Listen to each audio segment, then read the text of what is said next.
All right, ladies and gentlemen, we are back live here from James Bradley Memorial Stadium. The home stands are currently emptying out to get ready to form the spirit line for the Stilwell Indians football team. And we are currently 5.5 minutes to kickoff. I'm joined again by my partner, Tyler Thomas. Tyler, how are you this evening, and what are you looking forward to most about this matchup with Stilwell hosting Broken Bow this evening? Well, Brad, I'm probably joined by many around this area right now that are battling sinus issues, so bear with me tonight, folks, as I might sound weird, or even weirder, I guess I should say.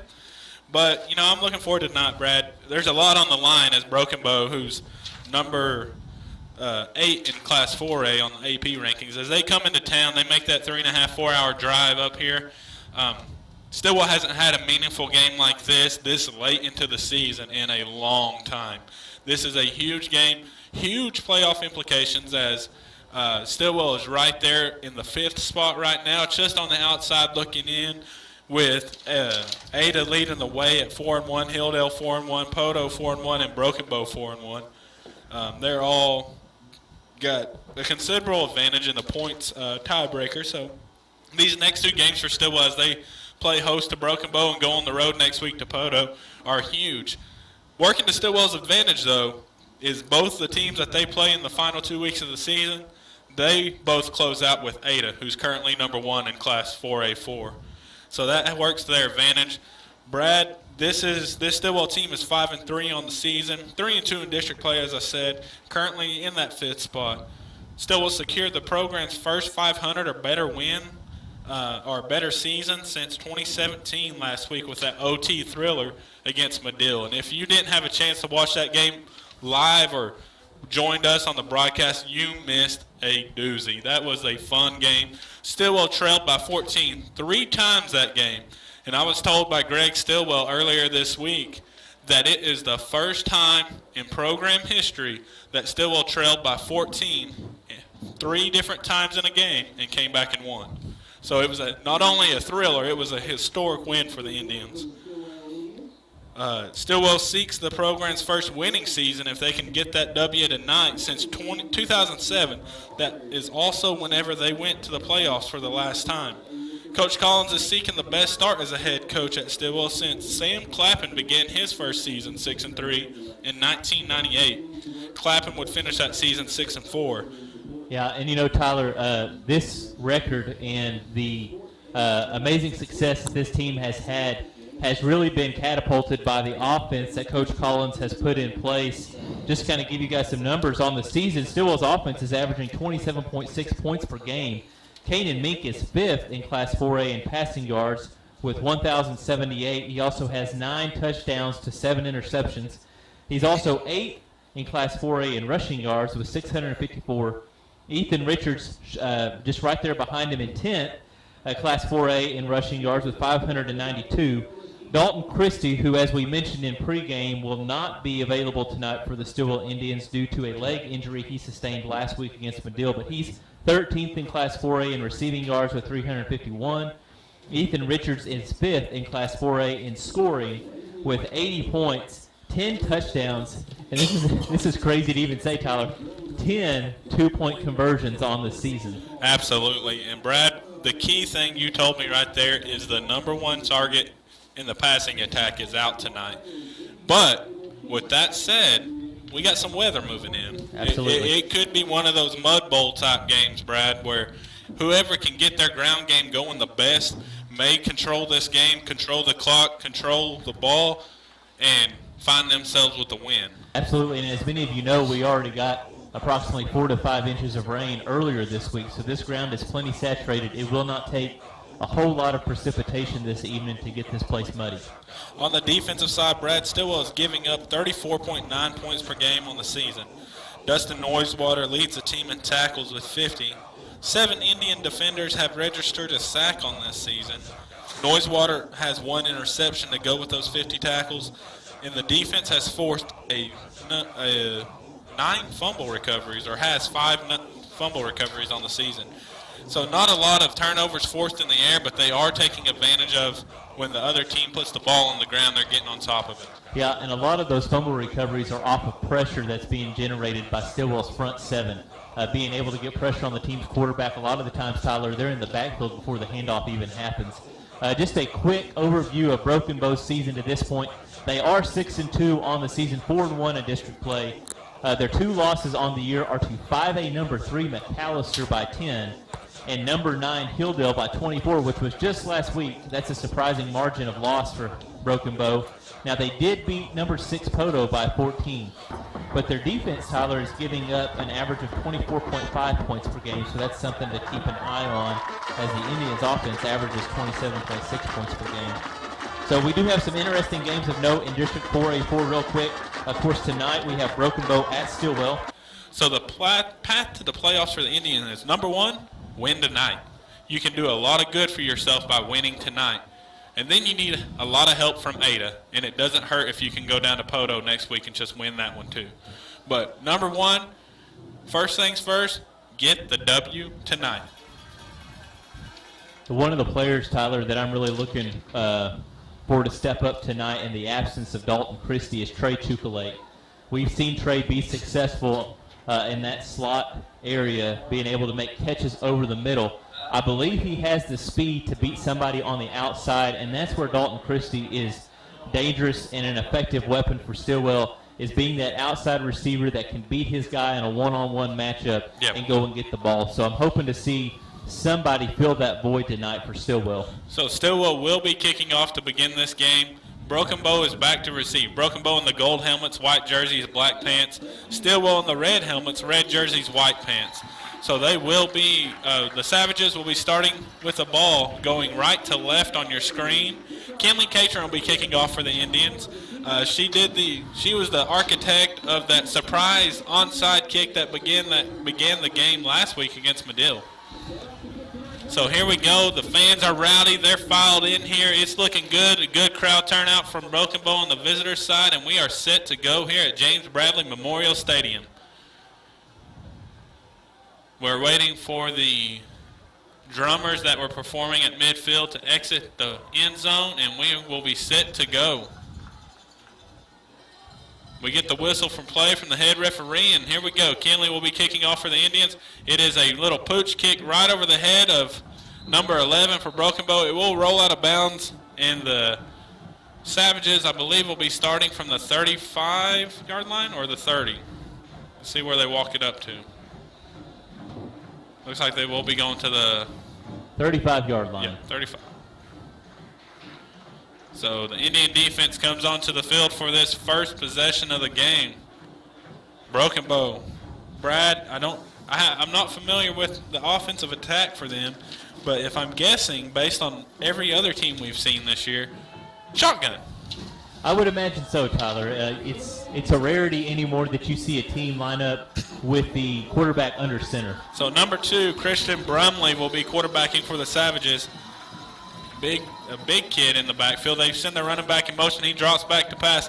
He's going to throw it deep. He has a man. It's going to be caught about the 40-yard line as the Savages quickly move into Indian territory. And that's going to be a tackle there by number 19, Dustin Noisewater. But as Tyler said, a huge gain on the first play of the game for Broken Bow. So Brumley set to take the snap once again. There it is. He'll hand it off up the middle. Stilwell does a good job. No gain on that one. There will be a flag. Yeah, there's going to be some extracurriculars on number 55 from Broken Bow on number 51, Corgan Guthrie.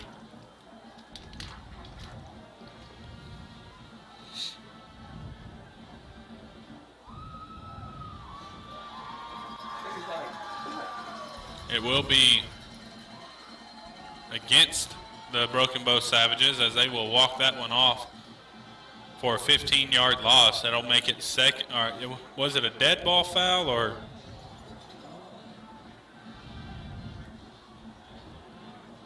Waiting to see if it will be first or second down.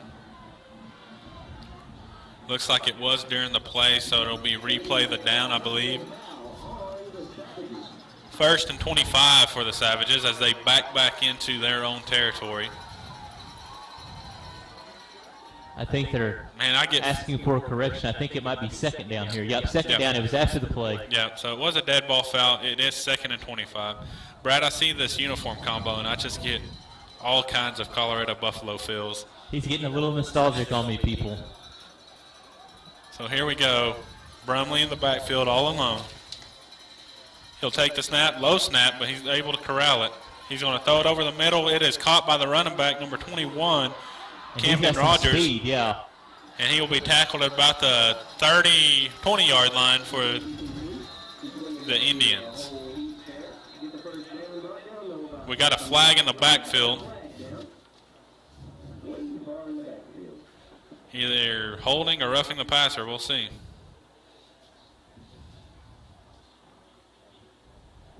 It'll be a personal foul against Stilwell. Probably a roughing the passer call right there. So tack on a little bit more yardage there at the end of the run. It should be half the distance to the goal, so the ball should be spotted at the 10-yard line. 11:20 remaining here in the first quarter. Broken Bow moving down the field fairly easily so far this first possession. Brad, right here is a good opportunity for Stilwell to move some momentum, maybe force a turnover or get a sack or something of that nature. As it does look like Broken Bow likes to spread it out and put the ball in the air. So Brumley has running backs on each side of him as he stands in the gun.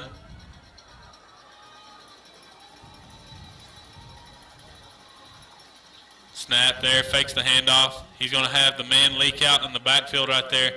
Stilwell does a good job of getting the tackle around the 5. Great tackle there by Blaine Holloway. Another flag on the play. That is the 3rd flag of the night. In 4 plays. It is a holding call that will back the Savages up.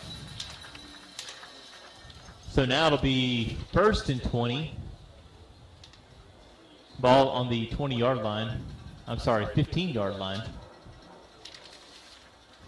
1st and 15.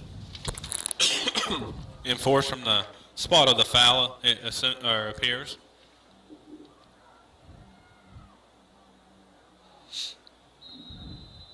Whistle to play from the head referee. Tyler, I agree with you on the assessment of Brumley. He's a good-sized quarterback. So he stands in the backfield. Rogers to his left. Takes the snap. It's a low snap. He's got some pressure up the middle. He's able to evade it. He's going to throw it into the end zone. He's got a man. Touchdown, Savages. We have flag on the field, flag, though. Yeah. In the area of holding, Brad.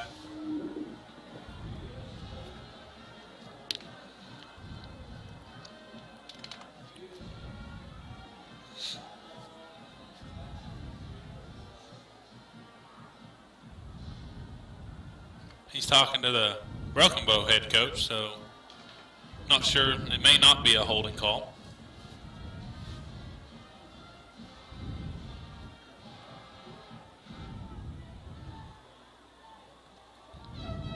Personal foul against Stilwell. Touchdown counts. So if you're counting at home, that's the 3rd personal foul called this game. We've been in one of these games before, Brad, and it takes a long time to get through. So hopefully this gets corrected quickly. Flag still on the field. The referee never picked it up. He might want that in his pocket, but who knows? Maybe this is their strategy so they don't have to throw it anymore. 80 set to kick. It's a bad snap. Block kick. No good on the kick. It'll be 6-0 in favor of the Savages at the 10:41 mark in the first quarter. Great job by Trey Chukalate, who was almost confused as to what was happening. I don't think he paused for a second before he continued on and ended up blocking that point after attempt. But, Tyler, the play that really hurt Stilwell was on the 2nd and 25 play. We had a running back come out. Broken Bow had a running back come out of the backfield, and the linebacker drew the assignment and unfortunately wasn't able to keep up with him step for step. Got that wide open look, and a 45-yard gain later, and Broken Bow is in business. But We'll see what the Stilwell offense has again, minus Dalton Christie tonight. 10:41 left to go here in the first quarter. All right, so the Indians are set to receive to get their first offensive possession underway here tonight. Back to receive will be senior Ethan Richards.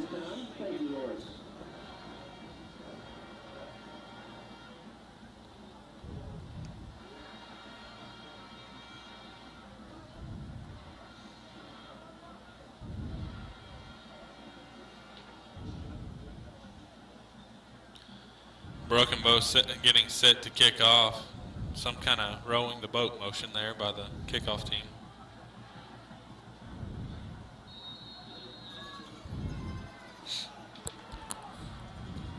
So it's going to be a little pooch kick themselves. It'll be fielded at the, muffed. Stilwell, I believe, able to get back on it. Let's see. It is Stilwell ball. Stilwell's lucky there to get back on that after the pooch kick was muffed. That was Cole Grimmett that got back on. So Kanan Mink leads this offense onto the field. Him and Richards are going to look to get this thing going so they can answer the initial score there by the Savage offense. 10:39 remaining in the game, or in the first quarter. And we do have some light rain starting to fall now. It'll be interesting if heavy precipitation does move in. It will be interesting to see how it affects that Broken Bow offense.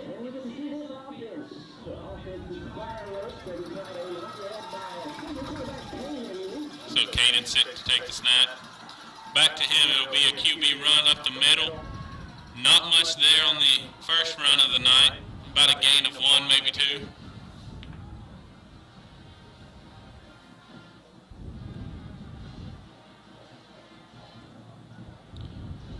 That was a stop there by Broken Bow's quarterback.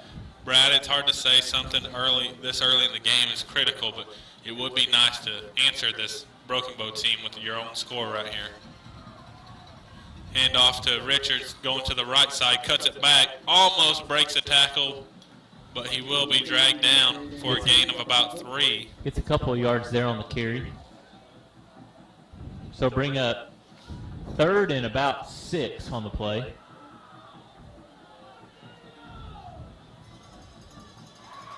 We'll call it 5. So 3rd and 5 for Mink. Takes the snap. It's going to be a handoff to Martinez. Martinez is going to be hit in the backfield and no gain. Hard tackle in the backfield.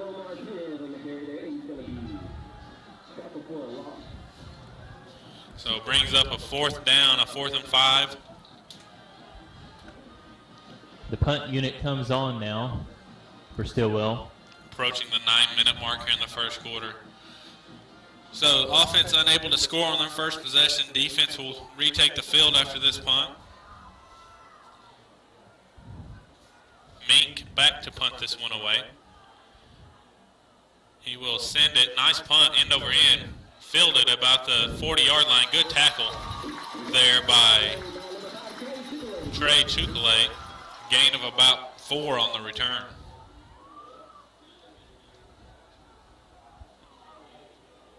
So Broken Bow will begin their second possession of the evening on their own 44-yard line.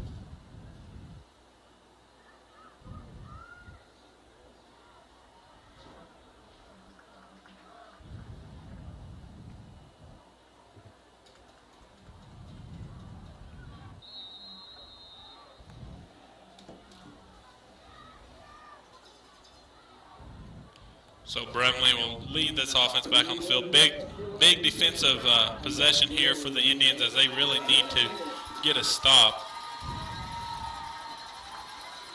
Bremley takes the snap, drops back to pass, looking on the comeback route. Number 3 catches it, going to get tackled right at the first down marker. Be short, I believe, just short. So it'll be 2nd and inches.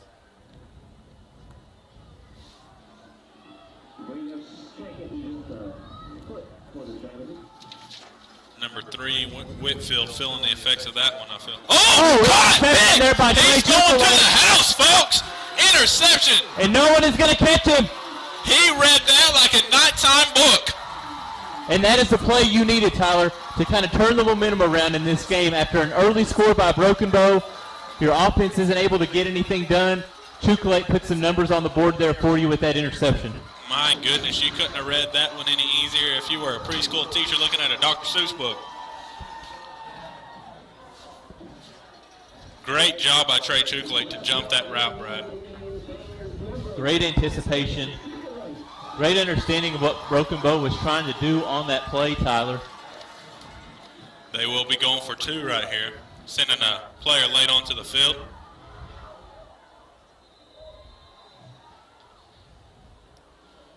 Richards taking the direct snap. He's going to run to the right, trying to get the corner.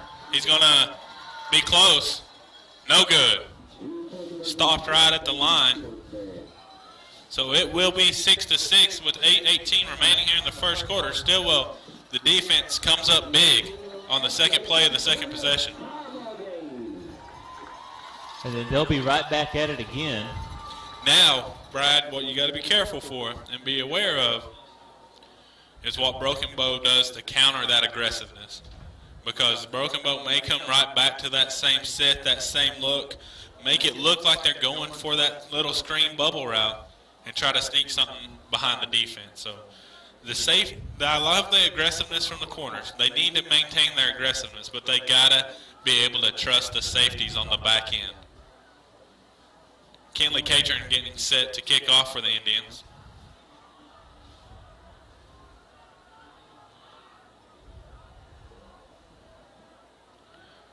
Brad, there was a couple plays last week that just changed the whole feel of that game. Medill had a chance to kind of extend that one to a pretty comfortable lead. And Stilwell made a couple big plays, and it changed the whole tune of that game. Let's see if that interception for a touchdown does the same. Kickoff's going to be kicked to just inside the 30. Going to be returned up the middle. He's got some space. He's still on his feet into Indian territory. Tackled at about the 41-yard line. Good return there by number 21 for Broken Bow, which was Camden Rogers. In theory, I like the strategy of those pooch kicks, but it's always a danger if they can just find that seam.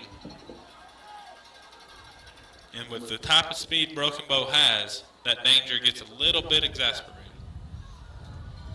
All right, so Broken Bow will have the ball on the Stilwell Indians' 41-yard line. 8:14 left to go in this first quarter. Whitfield on the near side right here. He's still looking like he's feeling the effects of that last tackle on the last possession. Brumley in the backfield. Running back to his left is Rogers. It's going to be an option. Good job by Stilwell to string that one out. Be a gain of about 2, maybe 3. Yeah, great job there by Corrigan Guthrie. Maintain the assignment right there, bro. Yeah, absolutely. So it appears it's going to be a 3-yard gain.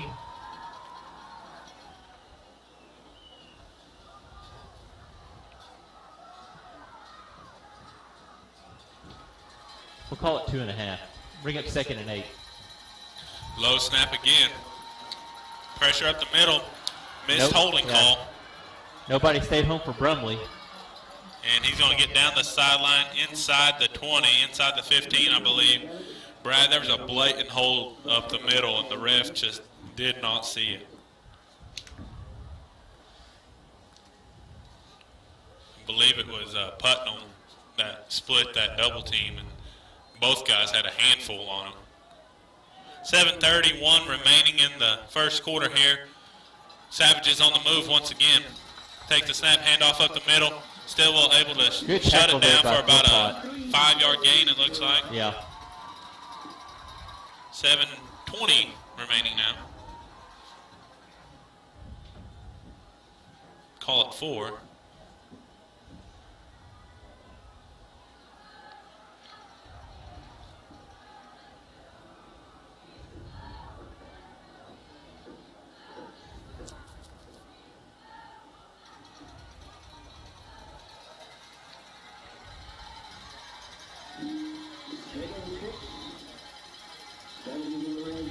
So there's the snap. He's going to run to the right. Design run. He's got the corner. Nope. Good job. Didn't get the corner. That's Trey Chukalate. Indians corral him there for about a gain of. We have a lost hat on the play. Looks like Philpott. No, 2 Indians with lost helmets on the play.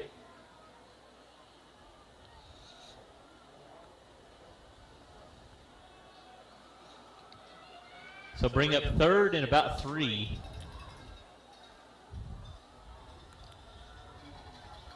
So big play right here for the Indians, Brad. Let's see if they can hold Broken Bow to a field goal attempt here. Brumley, of course, in the gun. He's got Rogers to his right.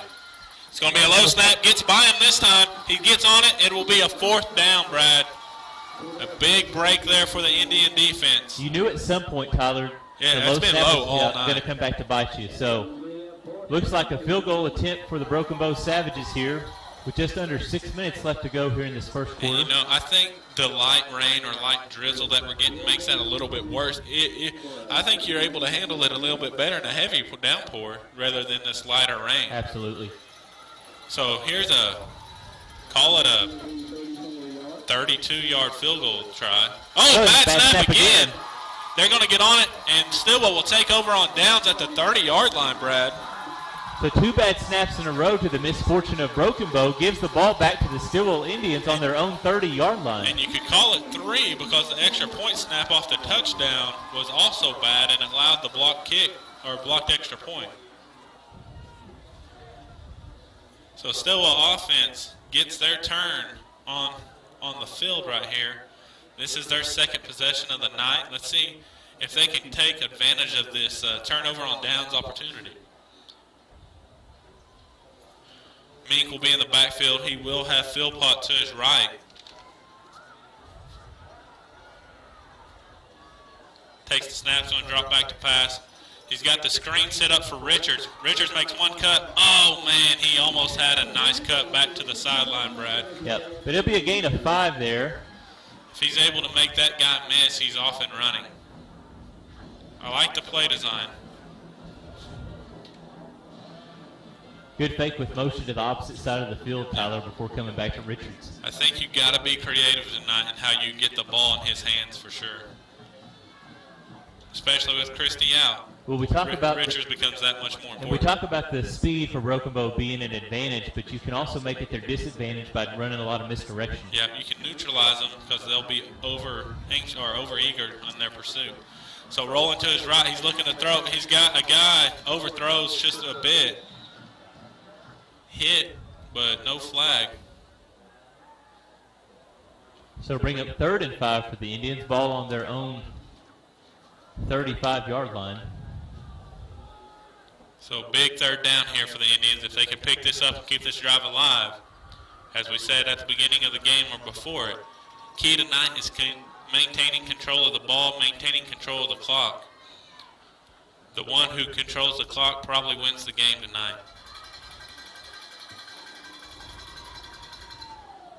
There's the snap. It's going to be a QB run. No, it's a pass. He has a man. Caught. He's running down the sidelines, folks. He's at the 20, the 15, the 10, the 5. Touchdown, Indians. Beautiful play design. Awesome play design. Great job by Ethan Richards being able to sneak past the defenders, get out in front, and make that catch on the run, Tyler. Indians take their first lead of the night as they go up 12-6 with an extra point attempt pending. They will most likely be going for 2. And again, as you stated, misdirection. They over-pursued the initial play design, and Richards was able to sneak back on the backside and get out in an open field situation. Collins has done a great job of neutralizing this Broken Bow speed tonight for sure. So Richards will be taking the direct snap on this 2-point conversion attempt. He will have Mink way out to his left. Chick-fil-A to his right. There's the snap. He'll be running to his left, looking for a hole. Not much there, but can he get in? Good! Wow. 14-6. Indians on top. Great effort there by Ethan Richards after the initial contact, which was behind the line of scrimmage, to power through, Tyler, and convert. For a little guy, he has a lot of drive in those legs. Absolutely. Brad, this is my analogy of this team. Are they at the level of quality of athlete, size, Billy, all that of your top dogs in 4A? No, they don't have that kind of size. They have a lot of fight, though. And, you know, I compare this to a good golf scramble team. Because when one guy hits a bad shot, the other guy's going to step up and hit a good one. Absolutely. And this defense and offense have done that for the last 5 weeks. They've traded off good shots. And they've stepped up when they've had to step up. Golf fan, if you're not a golf fan, you might not understand that, but my partner here loves the game, and I know he does. Well, in a turn of events, what looked like it could be bad news for Stilwell tonight with a quick score by Broken Bow. They've come back with 14 unanswered. Yeah, and you gotta think what the psyche is of the Savages right now. You know, they came out and punched Stilwell in the mouth, and then they took 2 right hooks. Is this the moment for the onside? No, I wouldn't do it right here. You don't want to give this team a short field. I think they're a little bit different than that Medill team. There is a whistle. Will be a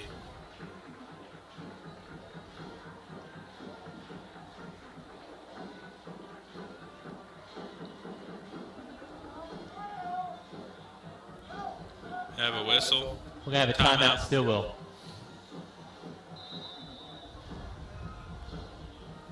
A little confusion right there, but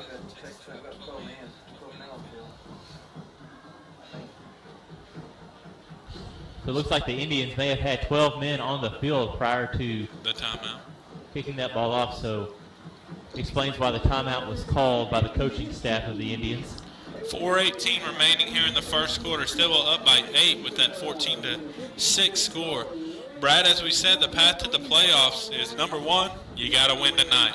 Number 2, you need to win by as much as you possibly can tonight to decrease those district points that Broken Bow has accumulated with their 4-1 start to district play. We'll give you a quick update on the scores real quick during the stoppage. Fort Gibson is currently up 14-7 on Salisaw. Poto is up 14-0 on Ada. 7 minutes left to go in the first quarter. We do not have a score to report from Medill and Hilldale. So here's the kick from Kinley Catron.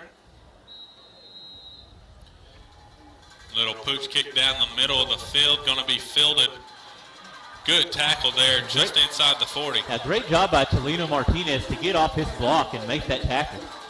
So the Savages will be starting at about the 41, 42-yard line in their own territory as they look to go try to tie this game up. Stilwell with that 8-point advantage right now. Brad, what are you looking for from the defense on this fourth possession that Broken Bow will be having? Just be solid. If we can eliminate the big plays, not giving up the big plays, and no penalties, Tyler. Yes. Brumley in the backfield. Rogers to his right. He's going to hand it off to Rogers. He's going to keep it. Stilwell had him dead in the rights, but he's able to slip away and get a gain of about 9.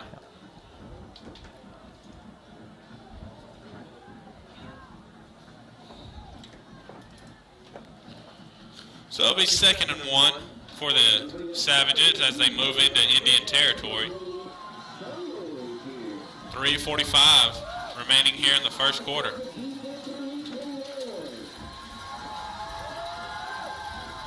Brumley in the gun. Rogers to his left. He has trips down here to the left. It's going to be a handoff to Rogers up the middle. He has a first down.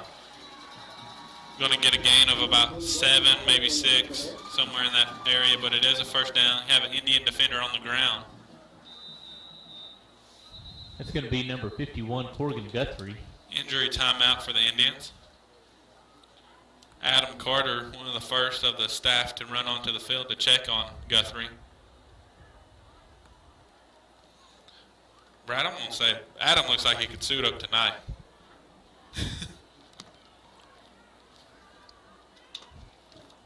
Those of you might remember Adam Carter in his playing days as a running back for the Stilwell Indians.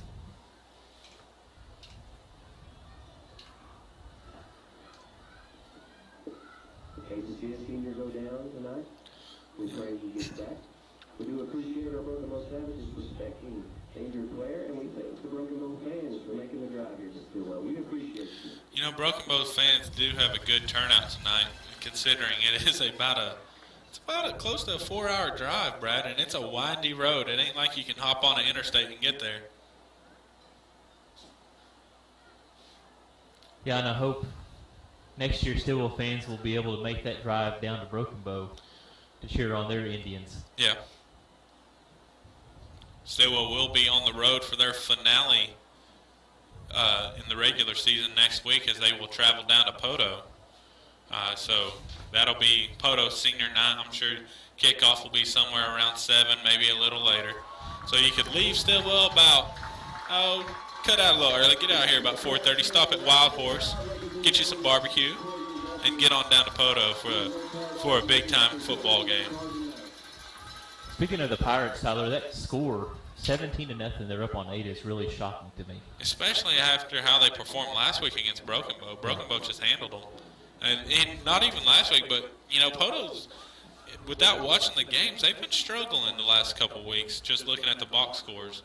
And so it's looking like they may be getting it corrected.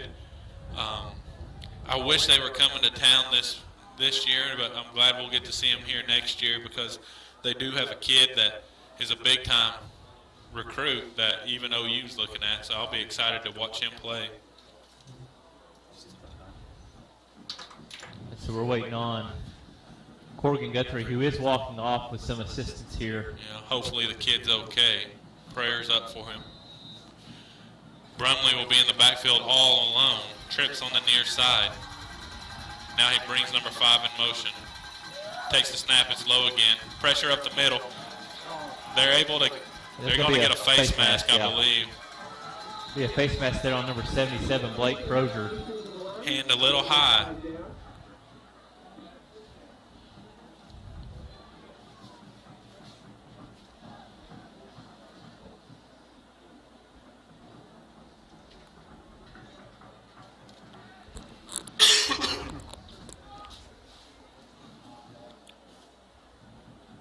Personal foul face mask, so that'll be the 15-yard variety, Brad. 15 on to the end of the run. Oh, man, I disagree with that call, Tyler. That looked incidental at best. Yeah, it looked like a graze, but referee and the back judge, I guess, saw it differently.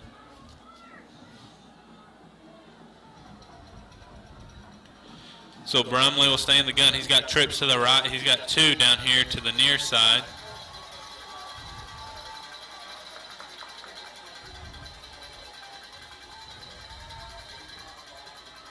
He'll take the snap, drops back to pass.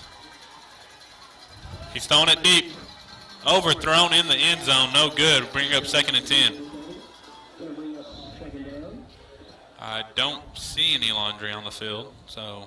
Which is a surprise, considering how every play has ended almost thus far tonight. But bring up 2nd and 10, as Tyler said, from Stilwell Indians' 24-yard line on the overthrow from Brumley.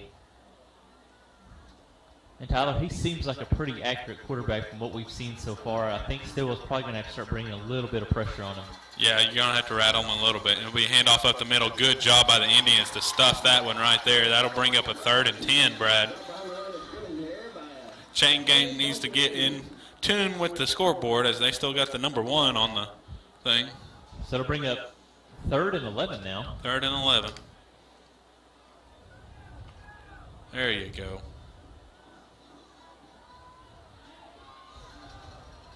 So big 3rd down here for the Savages as they can look to continue this drive down 8. There's the snap. He drops back to pass. Got pressure. He's got a man. Can he get it completed? Overthrown again, Brad. 4th and 10. And what will they do as they are at the 25-yard line? I think they're going to go for it. Offense appears to be staying out on the field, and I thought the referee missed a holding call there. I thought Antonio Wolf was getting held. You're going to have the danger to me right here is they're looking to throw it beyond the chains, of course. But don't lose containment. Don't let Brumley get out of that pocket and make a play with his feet that costs you a 1st down. 4 receivers up to the top, Brad. 1 receiver one-on-one down here. We got a snap. He drops back to pass. He got a blitz off the corner. He slips.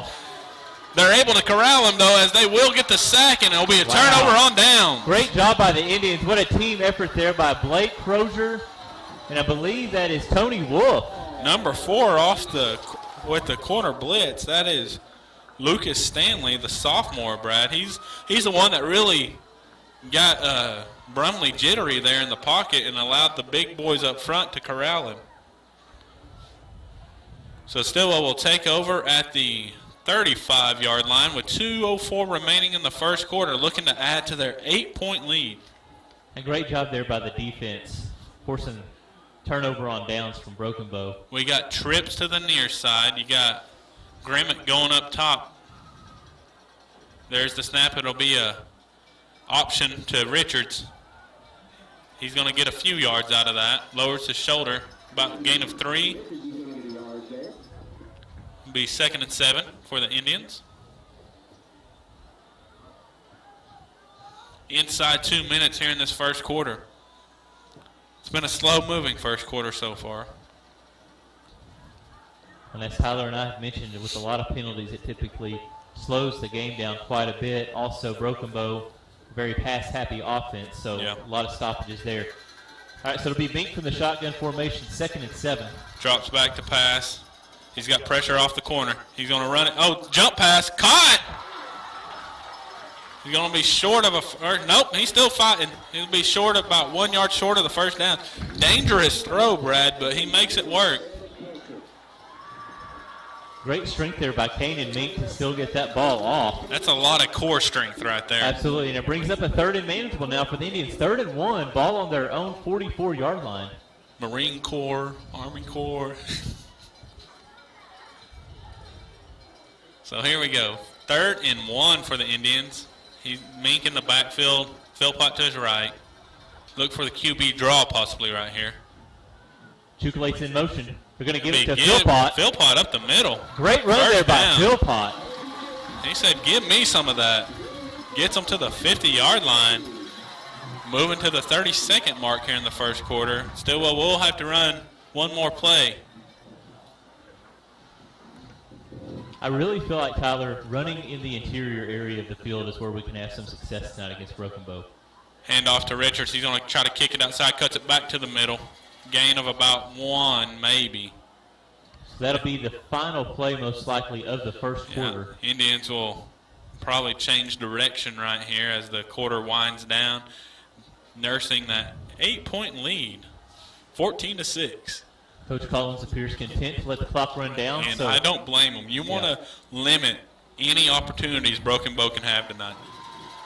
You know, get this ball. It's 2nd and basically 10 right here. Get this ball and go take 4 more minutes to go score. Like, run that clock down. Use all of it you can.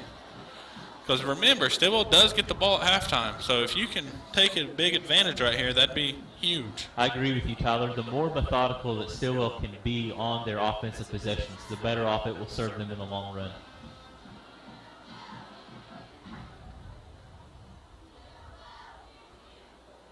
So again, if you missed the announcement during the senior night festivities, we want to give a huge shout out to the Stilwell Ag Department students and Mr. Wayne Downey for the construction of the new archway above the gate here at James Bradley Memorial Athletic Park. We also want to send a special thank you to the Stilwell Utilities Department for their help in lifting and securing the archway. If you haven't had a chance to check out the new archway, there is a picture posted on Stilwell High School's Facebook page, or take a drive on down to James Bradley Memorial Athletic Park and check it out for yourself. Stilwell takes over, or doesn't take over, but we'll start the second quarter with a 2nd and 9 right inside the midfield territory on the Broken Bow territory side. It'll be a handoff to Richards. Nope, QB keeper up the middle. He's got some good yardage right there, creating a 3rd and very manageable with about 3rd and 2. Absolutely. A long 2 probably. We have a Broken Bow player on the field slow to get up. It's number 88, Leland Billy. So 3rd down here, 3rd and 3 from the Broken Bow 43. 40-yard line, the 1 to gain. Drops back to pass. Has an out route over here to Chukalate. He's able to get inside. Makes one man miss. Tackled inside the 35. It'll be a face mask. Yeah. Give him. We'll see if it's a 5-yard or the 15-yard variety. Hopefully it's 15, and it's tacked on to the end of the run. Fans are into it, Brad. I've always said if this program could get consistent and good, this is a football town if I've ever seen one. They love the sport, and they're some of the best fans around. So it will be the 15-yard variety. It'll be tacked on to the end of the play. That will move them inside the 20 as they enter the Broken Bow red zone. There were going to be a lot of upset Stilwell fans if that was a 5-yard variety, considering the 15-yard that Broken Bow received Absolutely. on the previous possession. But Stilwell will have the ball on Broken Bow's 18-yard line. Mink in the backfield, Richards to his right. Couple receivers up top. Now they move Orange Shelley and Philpott. Be a handoff to Richards. He's going to the right, looking for a hold. Not much there. They're going to probably get a hold right here, Brad, I'm guessing. Yeah. Little hip toss there by the Indian blocker. I think they're going to get him for a 10-yard penalty. As we await the ref's call, we do want to wish, well, here's the call. Hold on one second.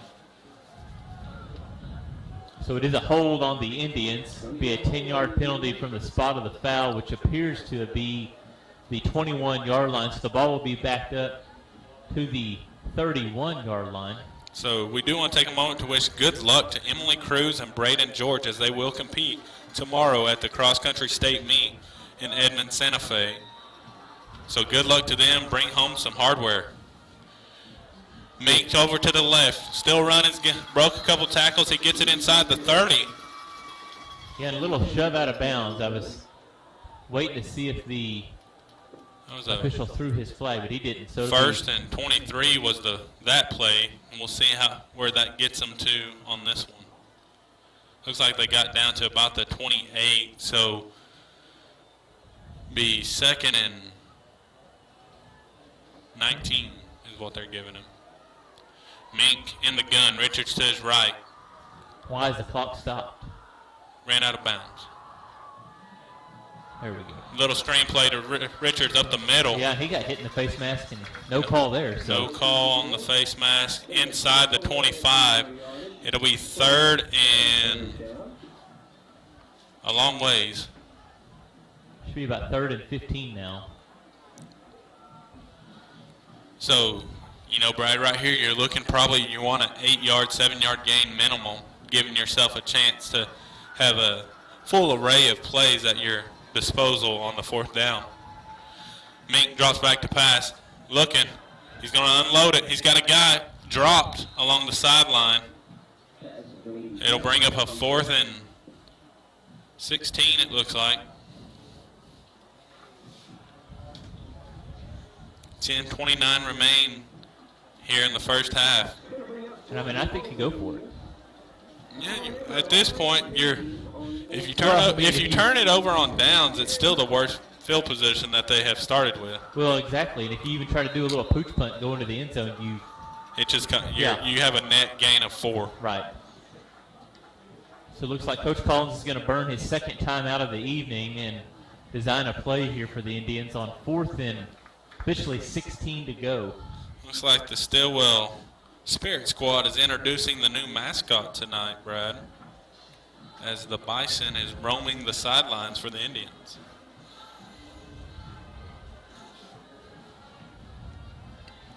So if indeed they are going for it, Brad, what's your choice here? Something over the middle? Something over the middle. You know, actually last week we ran a play for Ethan Richards on a 2-point conversion where everyone cleared to the left side of the field. Richards snuck out, went back to the right.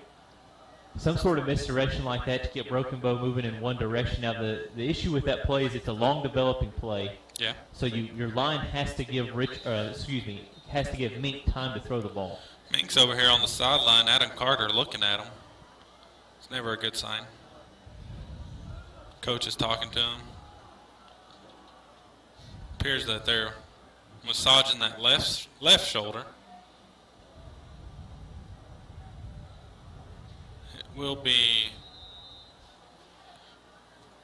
It looks like they will be punting it, Brad, as Coach Collins is choosing to try to flip this field position right here. Late man running on the field for the Indians. See how Mason Dowdy can do a little pooch punt.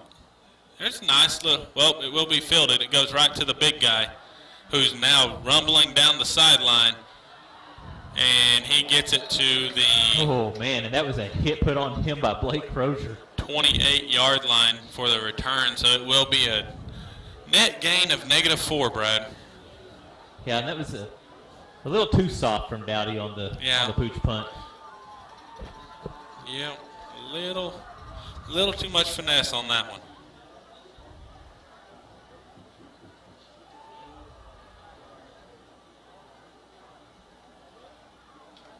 Coach Self having a little pep talk with Dowdy after the kick.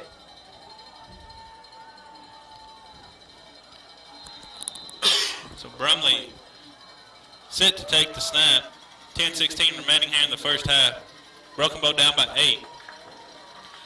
Snap will be a toss out to Rogers. Rogers got a nice hole. Good tackle coming out of nowhere.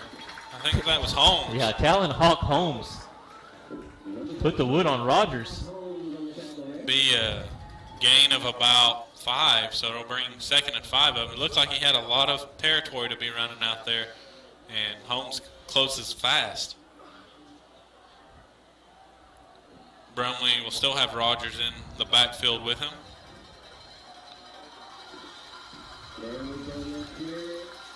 Receiver in motion. Low snap again. Will be a handoff up the middle. He's going to have the first down. So that'll be give them a 1st and 10 as they continue to move the chains right here.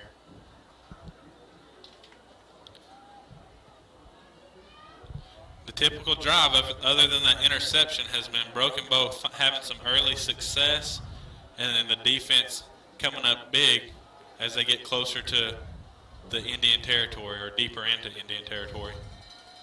Brumley in the backfield, running back to his right. He's on another low snap. He'll be up the middle, but he's able to corral it and run straight ahead. He gets a pretty good gain out of that, as it'll bring up a 2nd and 4.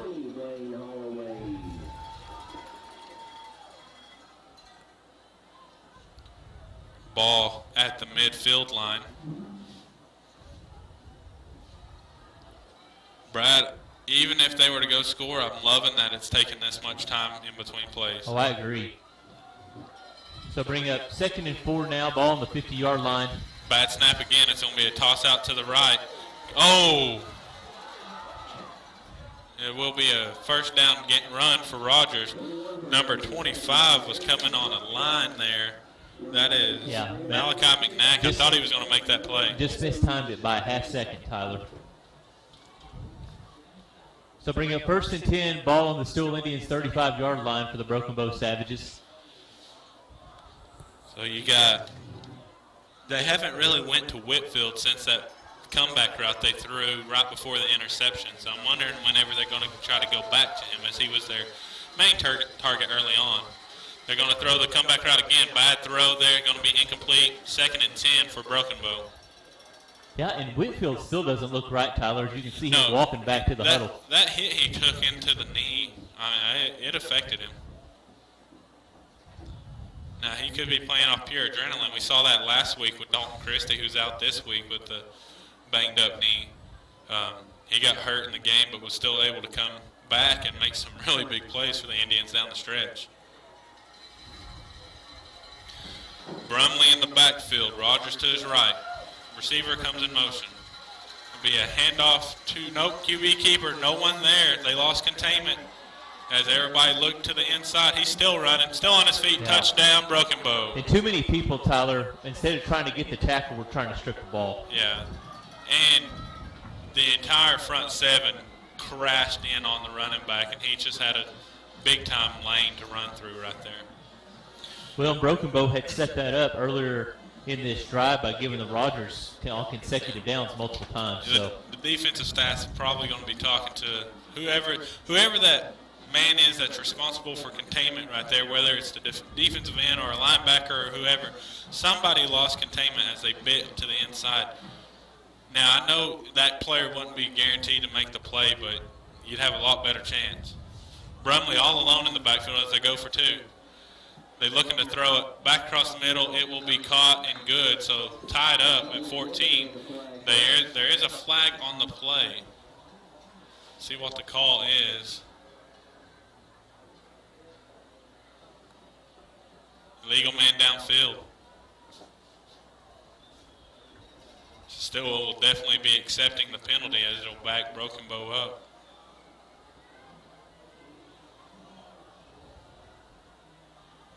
So on the screen pass there, one of the offensive linemen got too far downfield. Brad, Broken Bow's line has some serious size. So with that penalty, they will opt for the extra point it's in now. Both snaps on the kicking opportunities for the special teams unit have not been good. So let's see if they got it corrected right here. There's a good snap, good hold. It is up and good. So they'll make it a 14-13 game. Indians still on top. So what Stilwell needs now is a 8-minute, 1-second drive that ends in a touchdown prior to going to halftime.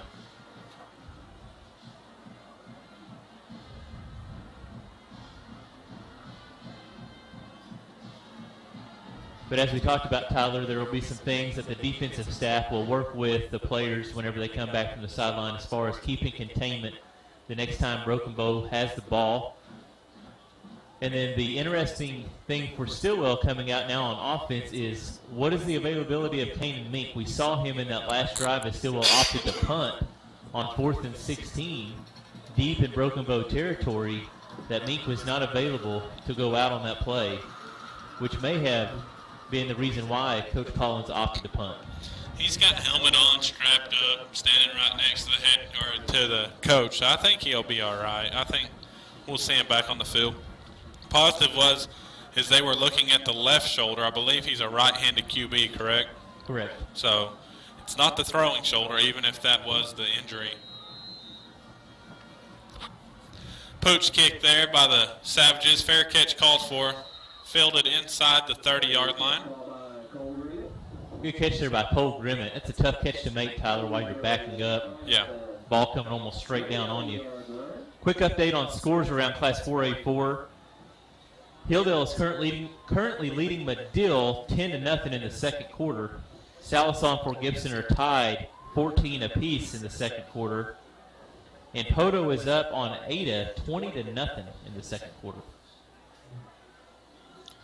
So even that could play to Stilwell's advantage, though, as Ada would lose a lot of points in district standings, and then they got Broken Bow next week.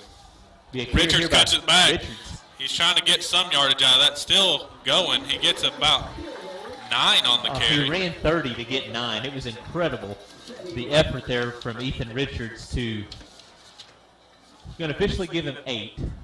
So bring up 2nd and 2 for the Indians, but an incredible effort there by Ethan Richards.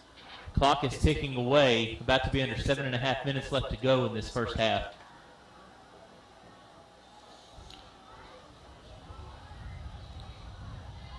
Here's the snap. Drops back to pass.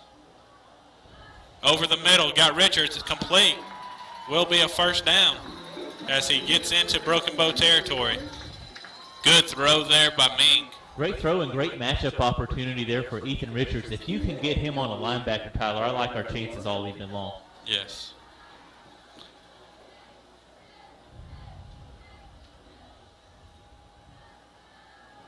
So ball will be spotted just on the Broken Bow side of the 50-yard line, but under 7 minutes to go. Mink has Richards to his left. It'll be a handoff up the middle. Richards probing, not much there on that one as he gets back to maybe the original line of scrimmage.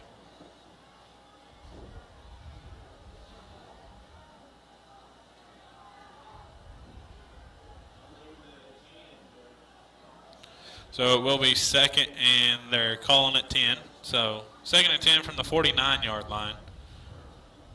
We are at the 6:30 mark here in the second quarter. Mink in the backfield. He has Richards to. Somebody toss out to Richards, going to the right. He has a hole. He busts through it. And good patience there by Richards to wait for his blockers to get in play and pick up their assignments. That'll be a gain of about 7 on the play. So it'll be bring up a 3rd and 3. It's a big third down play right here. Stilwell needs to get this conversion. And I definitely think you're probably in 4-down territory with this short yards to go.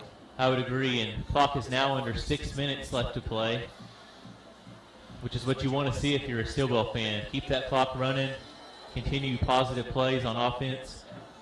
They're bunching them up here on the left side. But he's got Richards split out wide. It's going to be a rollout for Mink. He throws it again. He has him. Oh, just overthrown, Brad.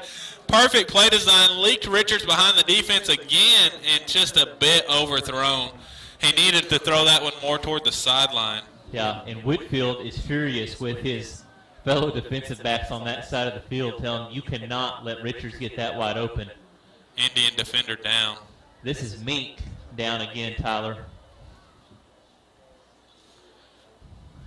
And I believe... Who's Chukalate next man up? I believe it's either Chukalate or Martinez. I guess you could, theoretically, you could do the Wildcat, just put Richards back there and go direct snap.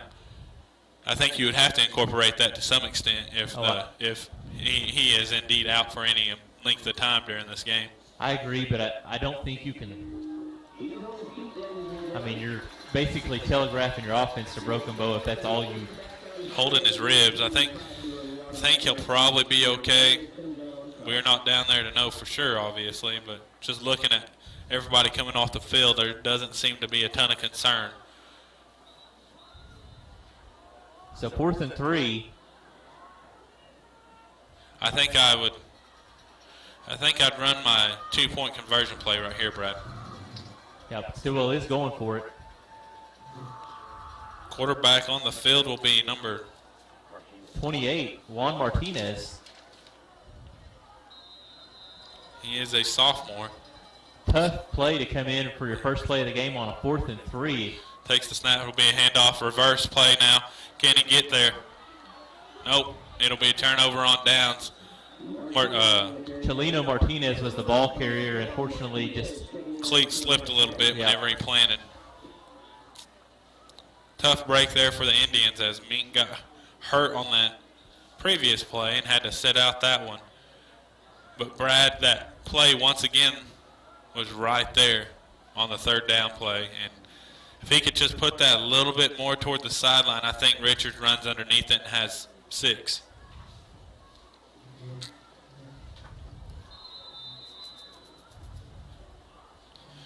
So Broken Bow will come onto the field, taking over at their own 43. It's really been about close to their average starting field position tonight. Brumley all alone in the backfield. Takes the snap. He's looking to his left. He has the slant. It's going to be through the hands of the intended receiver, incomplete. Receiver hesitated a little bit. If he doesn't hesitate, it probably hits him in the numbers, and he has a chance to split the defense and maybe take that one to the house. He did. He also had Cash Crowley, whose head was up and ready to lay the wood on him if he completed the pass. Bring up 2nd and 10 for the Savages. Ball on their own 43-yard line with 5:17 left to go. So Rogers will move into the backfield with Brumley now. Rogers has had some pretty good success on the ground so far tonight. They're going to run the screenplay back to him. Great job by Kason Dowdy to get the deflection. That will be an incomplete pass. So we'll bring up 3rd and 10.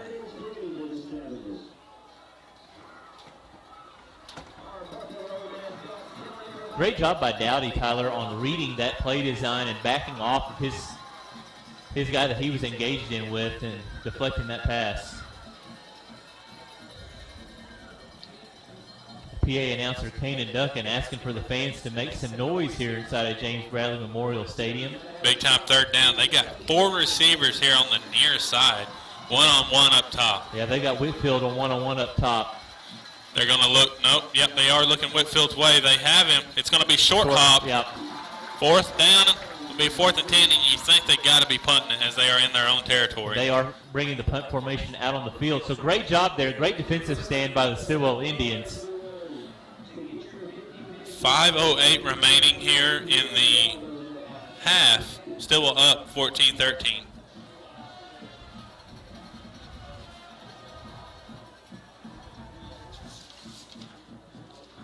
So Broken Bow here in punt formation. Snap is back. Good snap this time.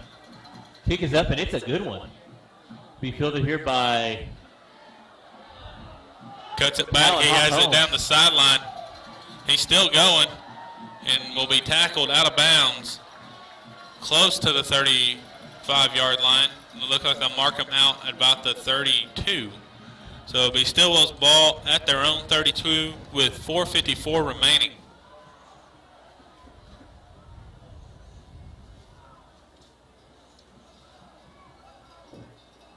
And the rain for right now has moved out with not a lot in the way coming this way on radar. So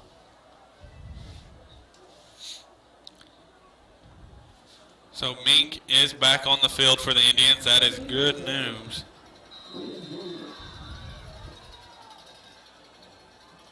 He will take the snap and drop back to pass. He's got pressure up the middle. He rolls out to his right. Throws it down the sideline. Caught! Great catch there by, let's see who that is, hauling it in, Trey Chukale. Oh, is they calling it incomplete? Okay. It looked good from way over here, but we are quite a ways away from the action on that other sideline. And he may not have maintained possession as he went down to the ground, Tyler. It's a bummer for the Indian offense as that was a good throw. A long throw by Kanan Mink to the boundary. Would have been a great first down play had they been able to convert that. Yeah. 4:46 remain here in the first half. Stilwell on a 2nd and 10. Drop the snap, looking to run. He gets rid of it. It will be incomplete. Good job of getting rid of the ball, though. I agree. Saving some yardage there. Yeah, it looks like the ball did get back to the line of scrimmage. 3rd and 10 for the Indians.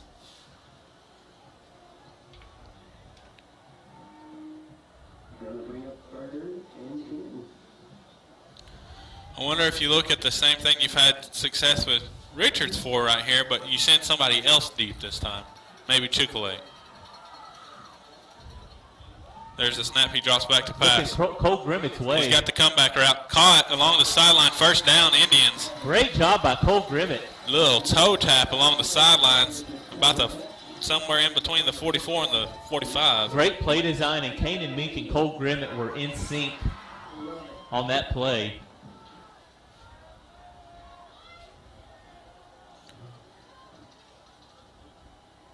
And as we mentioned for you running that clock, folks at home, Dalton Christie is out this game due to a leg injury.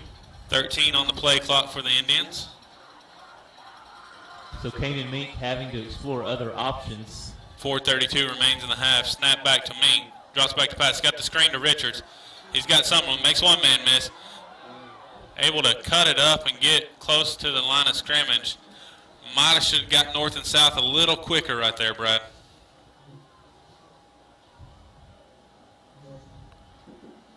Yeah, and that's tough for Richards, Tyler, because he has great speed, but this defense also has some really great speed. Yeah, to properly attack this defense, you got to hit that hole quick and not let them get set and string it out. All right, so it'll be 2nd and officially 9 for the Indians with under 4 minutes left to go, still clinging to a 1-point lead over Broken Bow.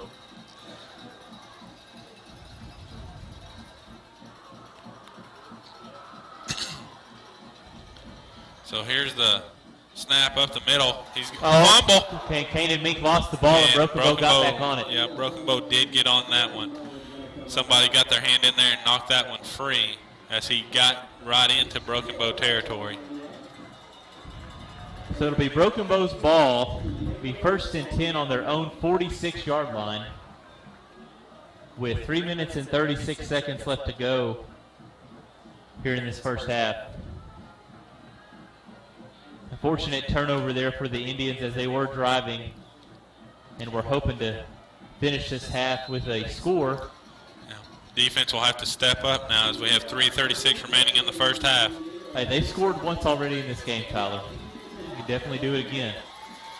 Trips to the left. Going to drop back to pass. Looks to the sideline, going to be caught after the bobble. Still on his feet, gets it deep into Indian territory. Made quite a few Indians miss there.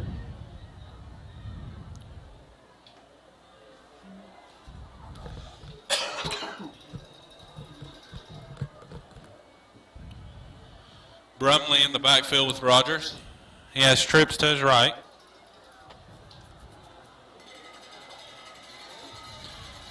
Handoff, nope, he's going to keep it. Good job by the defensive line of maintaining the gap right there. Great job by Tony Wolf making the one-on-one tackle of Brumley. Bring up 2nd and 9. 2:54 remains. Stilwell does get the ball at halftime.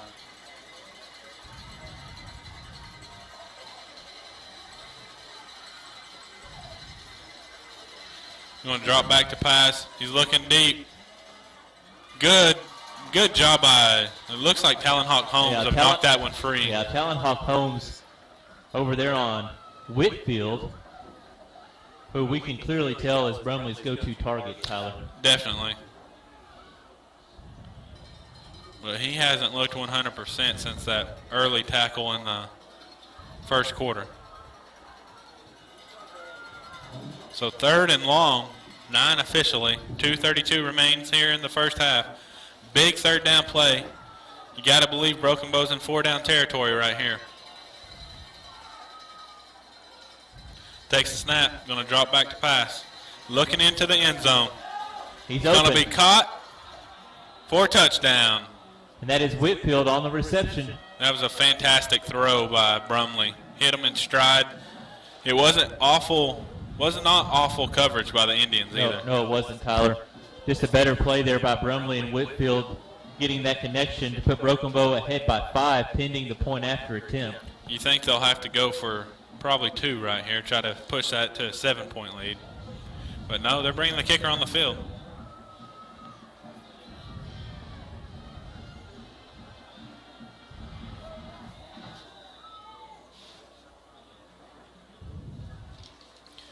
Stilwell, or Broken Bow, excuse me, set to kick. Snap's good, kicks up and good. So pushes that lead out to 6 for Broken Bow, 20-14 as the Savages go back on top. We'll give you a quick score update from those of us around those opponents that we have in Class 4A4. Medill is visiting Hilldale tonight, and the Hornets currently lead 10-0 in the second quarter. So, Brad, I want to draw you back to whenever Stilwell initially started this home winning streak. Whenever they beat Salisal, they had that fourth quarter comeback, and they ended up winning 30-20. But they scored there at the end, and the refs didn't let them go attempt the 2-point conversion. It'd be a real true heartbreaker if it comes down to district standings and those 2 points mean something. I would agree, Tyler. Back to the scores before Broken Bow kicks off. Salisaw is visiting Fort Gibson tonight. Both of those teams are currently winless. Salisaw is leading 17-14. And at halftime, Poto is visiting Ada, and they are up 20-0. Here's the kick from Broken Bow. It is a pooch kick once again. Fair catch called. Fielded at about the 30-yard line. So good field position here for Stilwell with 2:25 left to go. Let's see if the offense can. They've had success in the air, and they've had some big-time looks at some big-time plays. Let's see if they are able to make something happen like Brad said.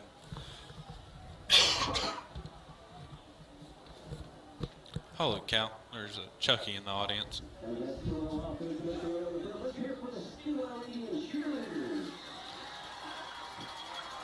So Indian offense takes the field. Mink in the backfield. He has Richards to his right. It's going to be a handoff to Richards, who cuts it back to the right. Not much there. Gain of maybe 1.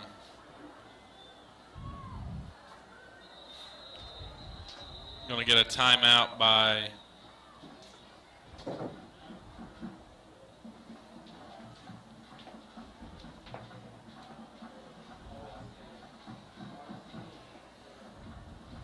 Timeout by Broken Bow. timeout broken. No? Penalty against Broken Bow, Brad.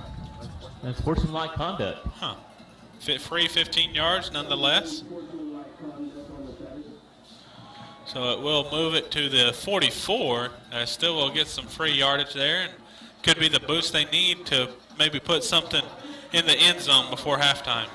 If they could score here, Brad, and then get the ball back at halftime, it could be a big-time momentum swing for the Indians. He's got trips to his left. He's going to roll out to the left.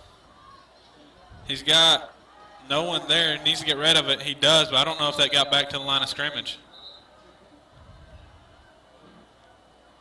I don't know if it did or not either, and the Broken Bow coaches are And Mink certainly is down again. pointing it out.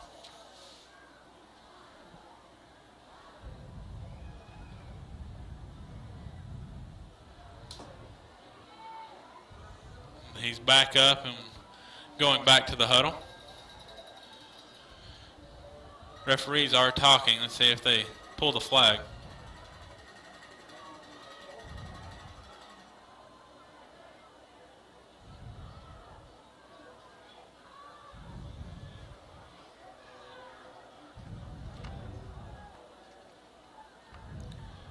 We have a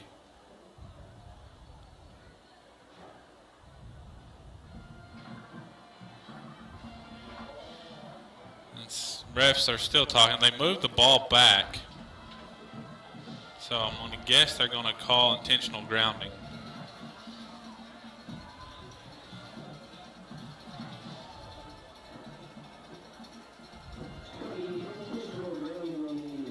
Okay, so that'll be a loss of down. Referees are moving slow, and they're not being very communicative tonight.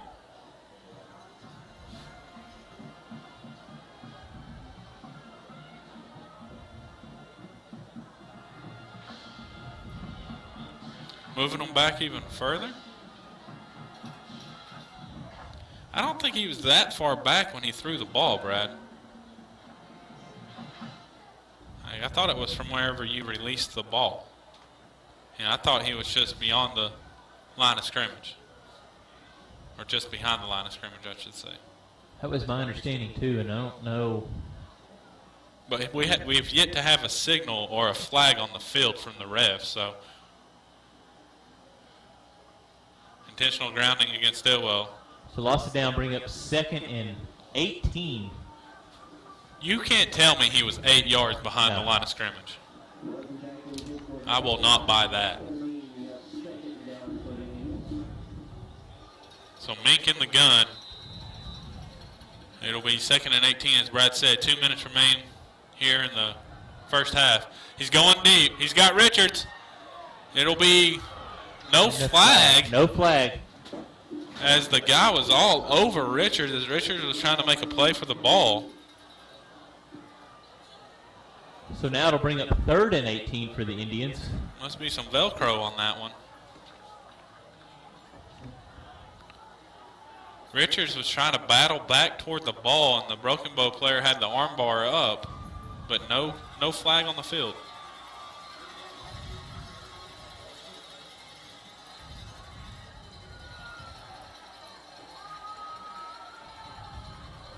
So it'll be 3rd and 18, 1:56 remain here in the first half. Gonna drop back.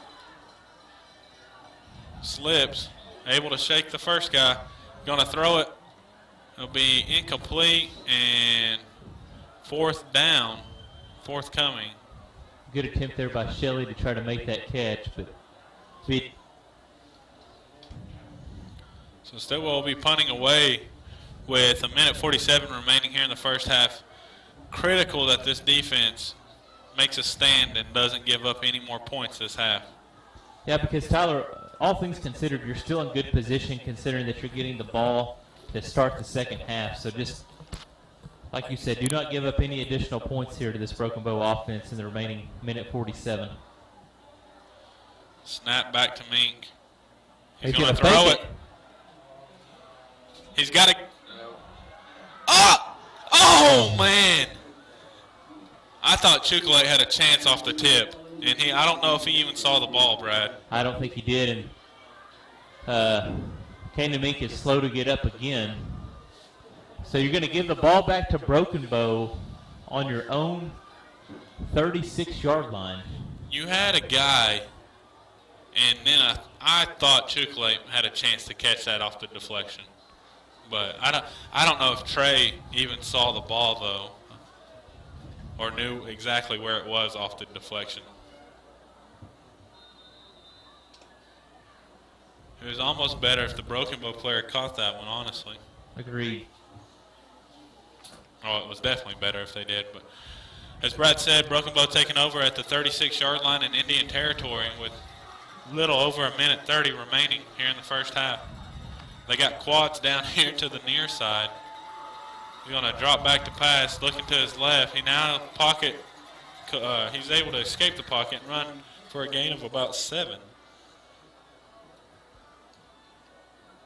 He does get out of bounds, so the clock will stop at 1:31. You can't. It's good coverage downfield, but you can't let him get going with his feet either, because with this short field, they don't need a whole lot of time, and they still have they still have 3 timeouts remaining. There's a snap. There's going to be a run up the middle on the QB keeper. Just carrying guys with them. First down. Another first down. You got to get it. You got to get it together right here. You got to make a stand. You don't want to give up 6 before halftime.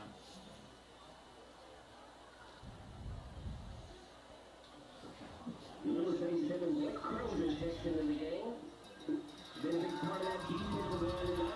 We're getting it loud Indian fans. So the clock is running now that the ball's been set. Under 1:20 left to go here. Brumley in the backfield. Rogers to his right. He'll drop back to pass. Looking to the end zone. It is dropped. So it'll be 2nd and 10. Clock does stop with the incompletion at 1:08. And Tyler, at some point the referee has to throw that flag. Our defensive ends are getting held by the tackle on almost every play on this right side of the line for Broken Bow. So Broken Bow in the back, will have the empty backfield with Brumley sit to take the snap. Trips to the right, 2 receivers up to his left. Takes the snap. Low It's a low snap. You got pressure up the middle. It's going to be caught. Make a tackle. Going for the strip. Able to get a little bit more yardage out of that. They have a flag on the field. Clock is stopped. 57 seconds left to go after the first down. Well, maybe a flag.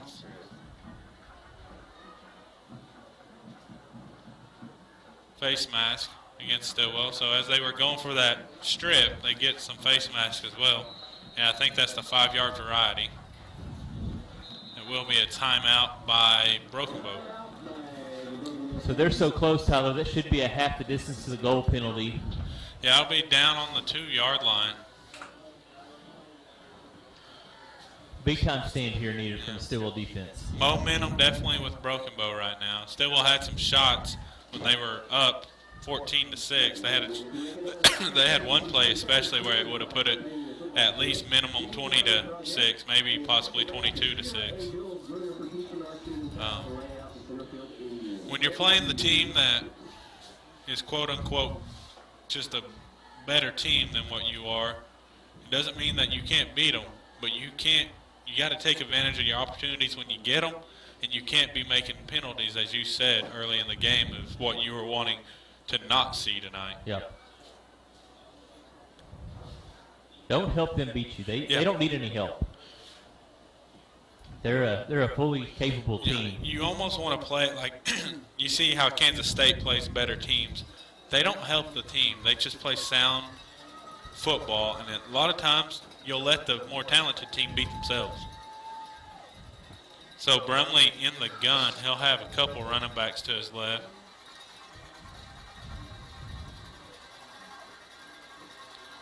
Expect a QB keeper right here. It will be a false start. Yep. So that'll back them up 5. That helps. That does help. That's the first false start penalty we've had all game, Tyler, for either team.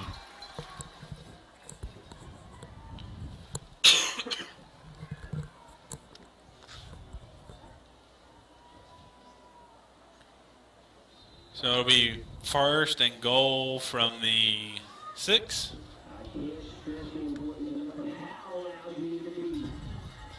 Cowbell's going here on the home side. Brumley takes the snap. Going to be a handoff to Rogers. Going nowhere. Great Good job by the of Indians. the Indians defense. Then there's a flag on the field, Brad. Are they going to get the late hit? Well, the defender was still moving, Tyler, so I don't know. Face mask is the signal.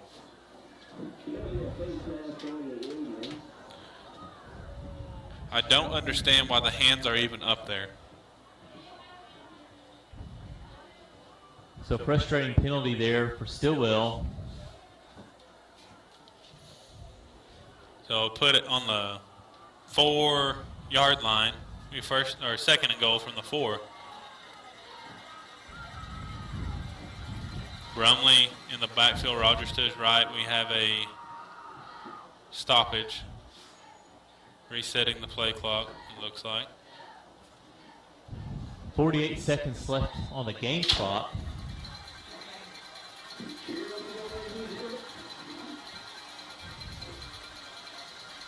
There's the snap. It'll be a rollout run. Good job by Stilwell to snuff that one out. No good on the touchdown. It'll be third. We've got Brumley that's slow to get up. Or second down. It'll be second and goal from the 4-yard line. Timeout, Broken Bow. 35 seconds remain. I think that's their second one of the night. I think they have one more left. Stilwell still has one left. Brumley slow to make it over to the huddle for the timeout. He was slow getting up. Brad, a bad snap right here would be pretty nice. If you could somehow manage to keep this lead just at 6, Tyler, it'd be huge. Even if you keep it at 9, Brad. I mean, even if they get 3 out of this after they got down to the 2-yard line, that's a win for the defense. You go into halftime down 9. You've shown that what you can do in a second half, like with how they handled Salisal in that comeback, how they handled Medill in the comeback. They've shown that they're not shy to bring it to you at halftime and play from behind and end up with a win. But again, the win is critical tonight as Poto is looking like they'll probably most likely win their game. That means this is the avenue to the playoffs. You have to beat Broken Bow, and then you need Ada to beat Broken Bow next week also. That game is at Broken Bow. So Ada will be traveling to Broken Bow for that finale. But that's a huge game, Brad. If Stilwell's able to hold this one, you got to beat Broken Bow, and you need to beat them by as much as you can. And then you still need a little bit of help.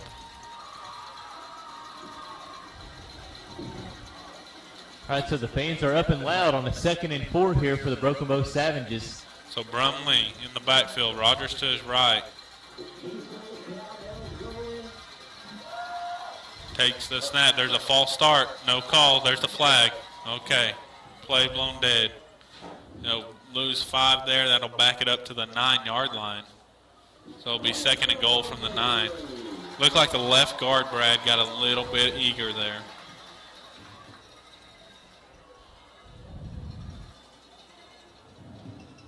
So second and goal from the 9.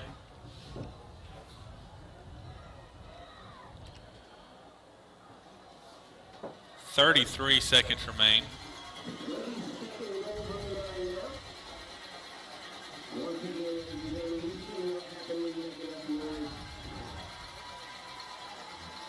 Indian crowd getting into it.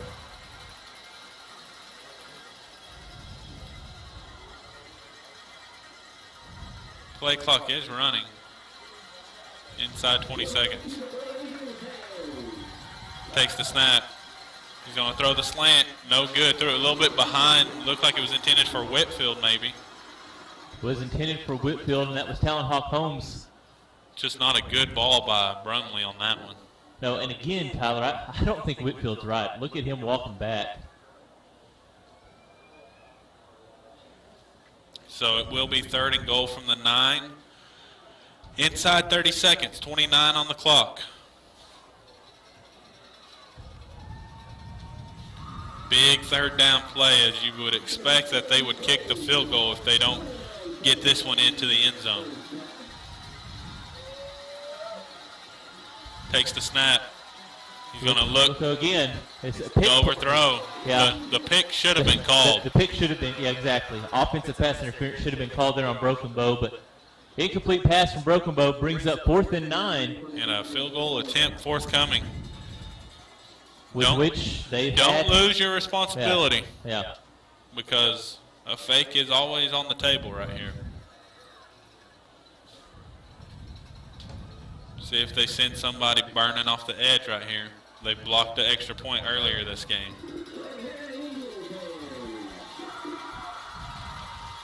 Snap is back and it's up and looks like good. It's good, yep. So we'll push the lead 23-14. Savages on top. 20 seconds remain in the first half.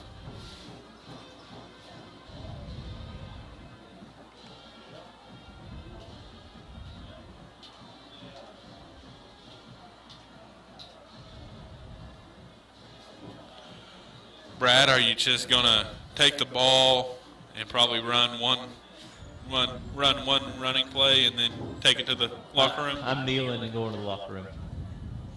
They proved last week they didn't kneel whenever they led at the end of the regulation whenever they threw that pass that was almost intercepted.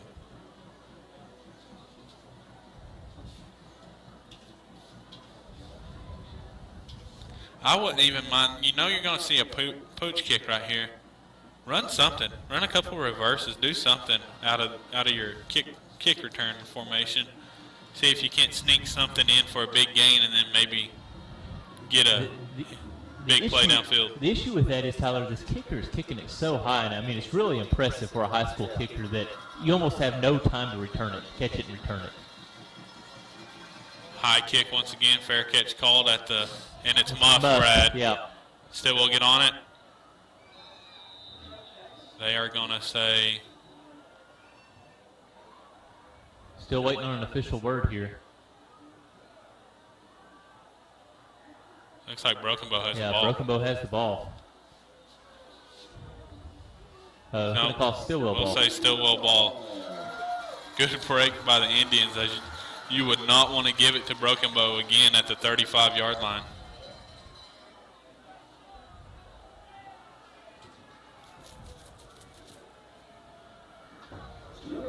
Broken Bow fan letting them have it over there. First down for the Indians with 20 seconds remaining in the first half. We'll see what the play call is. Stilwell had a lot of people in that huddle, and I think they got lucky there.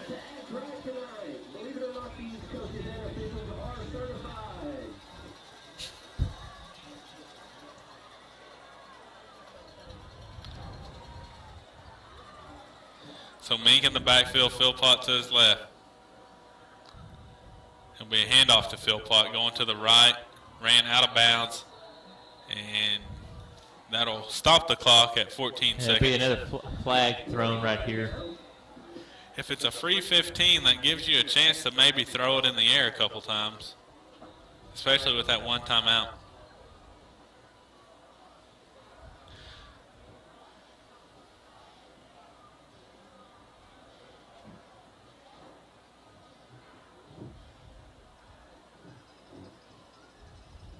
Personal foul against Stilwell, though. So that'll back it up. You can expect probably one more run play and go into the locker room now. So I guess there was some extracurricular in the scrum over there along the sideline. Couldn't really see from this vantage point. If Whitfield continues to walk like this, Tyler, throughout the duration of this game, and I'm the coaching staff for Stilwell, I'm looking for who's matched up against him. I'm looking to put Richards on him and try to run Richards by him. But that's going to be it for the first half. Poto 23, Stilwell 14. Stilwell down 6 early on. Interception for a touchdown. Big pass play down the field. And it took a 14-6 lead. Poto answers with 17 unanswered. And to take a 23-14 lead into the half. That'll do it for the first half here at James Bradley Memorial Stadium. We'll be back in about, 15 to 17 minutes. Stay tuned.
The first down. Okay, I think we got the technical difficulties lined out now. So Philpott picks up the first down for the Indians as they keep this drive alive, Brad. Opening drive for the Indians here in the second half. They've chewed up about a little over 3 minutes of clock so far. They are down 9, looking to cut into that lead. Big time game here as the Indians are trying to position themselves for a potential playoff spot. Fumbled snap. Kanan Meek just gets on it and falls on it. Snap was a little bit to the left, but he did not, he took his eyes off the ball right there, Brad.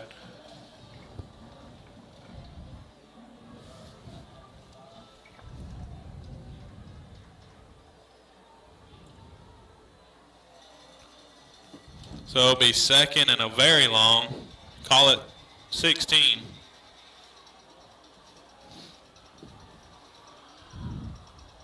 Look for him to put it in the air right here, Brad. Chelino Martinez in the backfield with Mink. It'll be a option play. Mink keeps it. He will be tackled. Yeah, he's got a face mask, and they're not going to call anything on that. Sideline judge has a look right down where the play happened. Kept the flag in the holster. So that'll bring up 3rd and 13 now. Definitely 4-down territory, but you have to pick up something right here. You need to get this down to about a 4th and 5, 4th and 6 if possible.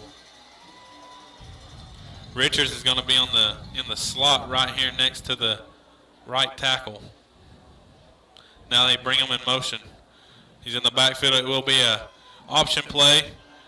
Fakes the pitch, but will be tackled. That's a horse collar. No flag again, though. So this is going to bring up 4th and 13, ball on the 36-yard line. I think you have to punt it, Brad. I don't know if you want to give Broken Bow this good of field position to start for their first possession of the second half. And Collins is keeping his offense out on the field. Now, Mink does punt it from time to time, and so this could be a QB punt or whatever you want to call it. Play clock is down to 9, so they better hurry up with whatever they're going to do. It will not be a QB punt as he is not deep enough. He drops back to pass, looking deep. He's going to fake it. Now he fires it, and it will be short. He had a man. Richards had came free, but Mink unable to step into the throw and get it out there far enough for him. So that'll be a turnover on downs for the Indians, which will give the ball back to the Savages on their own 36-yard line. Brad, this is dangerous territory right here. Defense has to make a play, make a stand, do whatever it takes to get off the field and not give up points. You know, Tyler and Stilwell offensively accomplished half of what they were trying to do, which was run the clock down. Unfortunately, just couldn't come away with any points on that possession. So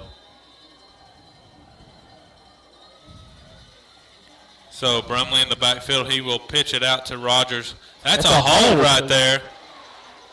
And he'll step out of bounds. That ref wanted to throw a flag right there for a late hit, but he restrained himself. Well, we have 2 flags, so I don't know if both of them saw the same thing. They both saw the hold because he threw the flag out or threw his hat off right here. But that may be meaning he calling another penalty in addition to the hold he saw. Might get a horse collar here. If they call that a horse collar and they didn't call the other one for Stilwell a horse collar, that is just awful. Yeah, we've got a horse collar on Stilwell and a hold on Broken Bow. Fouls offset will replay the down. That is ridiculous, Brad. I'm sorry, but that is a bad call. That is a bad call.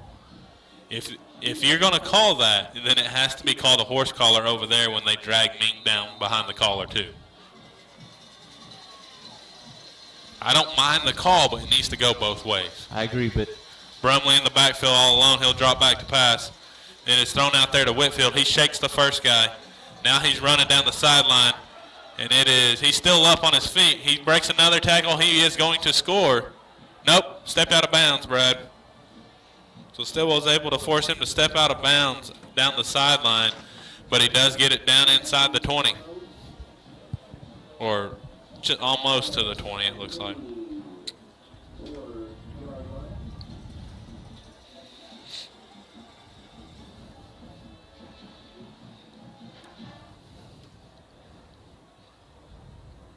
So Broken Bow on the move as they are deep into Indian territory right here.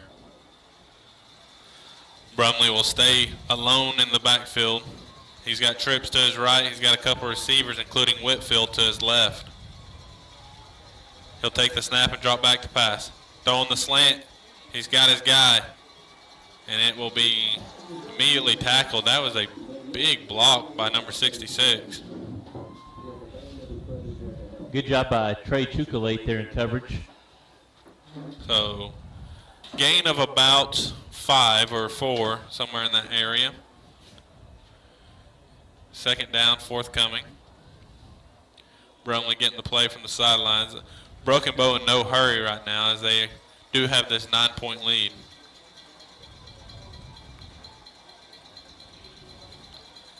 Broken Bow takes the snap. Brumley drops back to pass. He's got pressure, but nobody there to contain him. He's running for the goal line. He's able to sneak into the end zone. Touchdown, Savages. We got a flag back here on the play, Tyler. In the area typically of holding, so we'll see.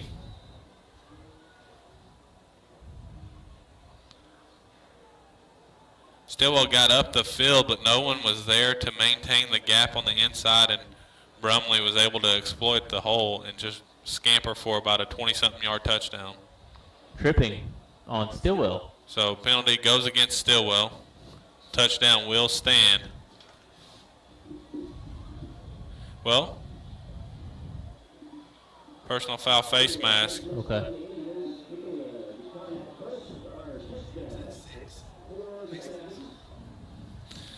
So that is about the 6th or 7th personal foul on this Indians team so far tonight.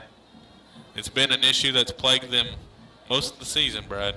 Yep. So that pushes the lead for Broken Bow up to 15, pending the point after attempt, which will be a field goal attempt from Broken Bow. And here's the kick. It And is blocked. Great job there by Trey That's Chukalate. his second block of the night. So that makes it 29-14. Still a 2-score game. Stilwell has to come out and answer right here, Brad. This is the most critical drive for the Stilwell offense of the night. They have to have points. If I'm Coach Collins, I'm telling my offense, guys, the time is now. Let's take control of this game. Let's move this ball downfield, and let's take advantage of these opportunities that we continue to get that they haven't capitalized on since that long touchdown that they had to Richards. You know, I know there's still 17 minutes of play left to go here, but I feel like this is a must-score possession, Tyler. I'm right there with you, Brad. Like you said, there's a lot of time left in this game, and a lot can happen, as we saw with that fourth quarter of the Medill game when they entered that fourth quarter down 28-14. But with that said, you have to stop this momentum. Broken Bow has now scored 23 unanswered on you. They're walking this ball up right now, enforcing the personal foul that was on the touchdown run. So Broken Bow will get to kick the ball off from the Stilwell Indians. That means 45-yard line. They'll probably get a chance to pin them back around probably around the 15. Watch for the onside right here, Brad.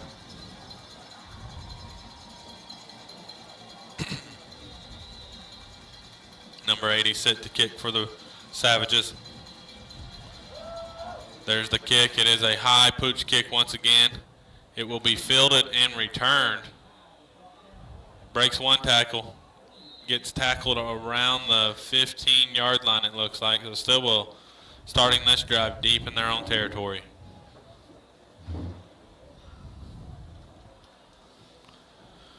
There is 5:03 remaining in this third quarter, excuse me.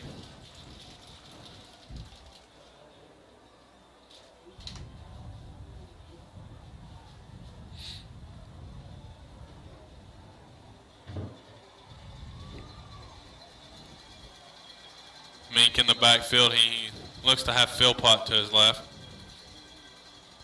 It'll be a keeper by Mink up the middle. He has some space. He breaks a couple tackles. He's still on his feet. Now he's off to the races. He's into Broken Bow territory. Still running. Gets inside the 35. That is a big play that the offense needed right there, Brad. And no flags on the play, so that play will stand. Hallelujah. No laundry on the field.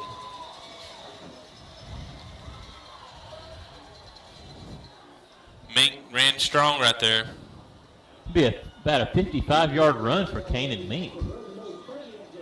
So this is just what Stilwell needed to get the offense kick-started here. Mink takes the snap. He's going to keep it again. He runs up the middle once again. He's going to get about 5 on that one. Good arm tackle there by number 2 for Broken Bow. Mink came into tonight with 654 rushing yards. A couple of big nights in the final 2 games of the season will get him close to 1,000.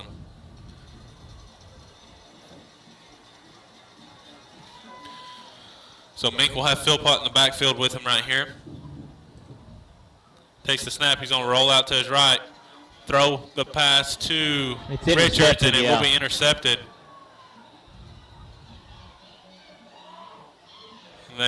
Whitfield on the interception. He's still on his feet. There is a flag on the field now.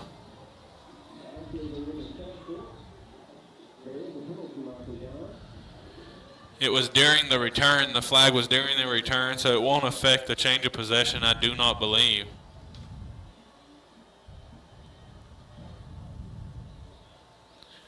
Brad Richard never saw the ball. He never came free on that one. They've ran that play a few times tonight, and it just was not there this time.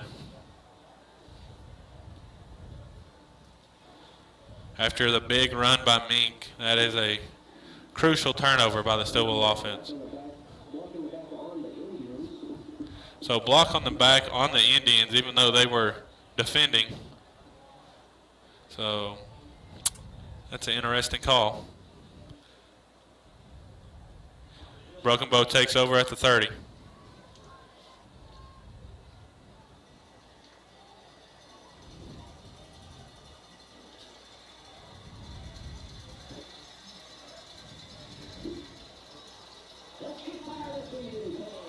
So Brumley will be in the shotgun formation. 4 minutes, 1 second left to go here in this third quarter. Has Rogers to his right. Takes the snap. He's going to drop back to pass. He's got some pressure on him now. That's going to be a hold right there. Oh, my goodness. That's going to be a flag.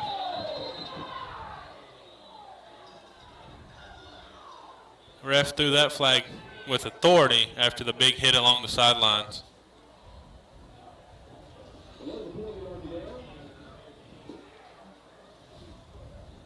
So there was holding called prior to that, so I don't know if these penalties will be offsetting or not. They should be. Well, I don't know, Brad, because that other one is a late hit out of bounds. So I don't know if it's a dead ball penalty or not. I would imagine that would be a dead ball penalty since the play was technically over. So it'd be a net 5 yards, right, for Broken Bow then? I think so, but So you would move him back for 10, move him forward for 15 on the... I will admit I have not taken an football official exam. Holding against Stilwell, or Broken Bow, I'm sorry. Unsportsmanlike conduct against Stilwell. They're moving Poto back, and then they're going to walk him up 5. I think you were correct. Or I guess they'll walk him back up 15.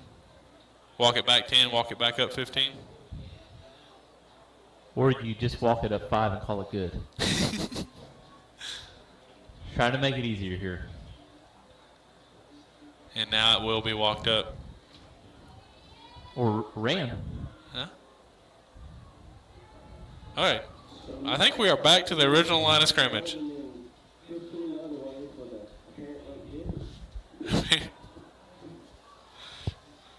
You know, Tyler, I think if we took the officiating classes, I don't know that it'd still help us make any sense of what's going on. But Often, yeah. It may be something we look into, just so we know. So Brumley in the backfield. Rogers to his left. Takes the snap, drops back to pass. He's got some pressure coming. Good. Oh, fumble! And Stilwell gets on it. Case and Dowdy, that was Philpott that forced the fumble. And Case and Dowdy recovers the fumble for the Stilwell Indians. That'll be a turnover for Broken Bow. Big time play there for the Indians. Ball will be spotted on the 28-yard line of Broken Bow.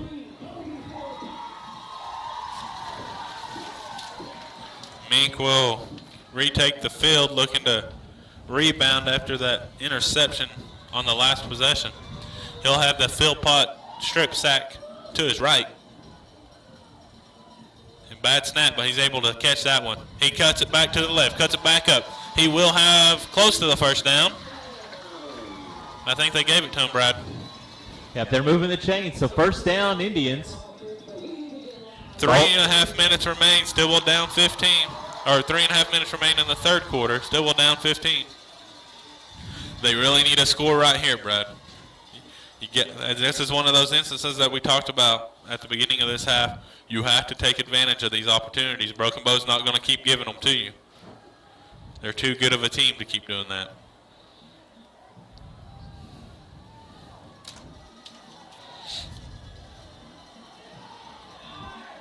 Mink takes the snap. It'll be a handoff to Philpott up the middle. Not much there on that one. Second down. 2nd and 10. No, I think even a loss of 1 maybe. 2nd and 11.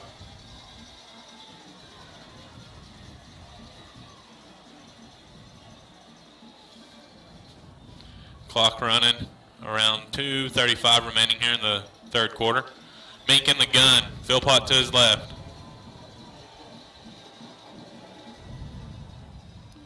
Chicklet in motion. It'll be Mink keeping it. He breaks a couple tackles. Able to make one man miss. Gets wrapped up there. Now he's shaking his hand. Yeah, I think his hand got stepped on when he went to break his fall. It'll be 2nd and around 6, I believe. 3rd and 6. 3rd and 6. So they will have to have somebody field this snap, bro, Brad, because with the injury timeout, he does have to come off the field.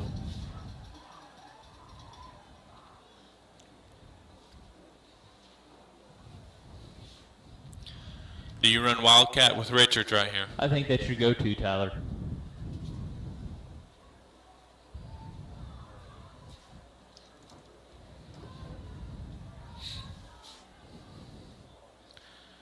Still looking at him, still looking at his hand. Hopefully it's not anything serious and he's able to return. It does look like they're looking at the throwing hand. It looked like he was shaking the throwing hand. I could be wrong. Happened so quick. I hope I'm wrong. I hope it was the left hand if it's either hand. But well, it does look like the right hand that is folded across his midsection that Adam Carter's looking at.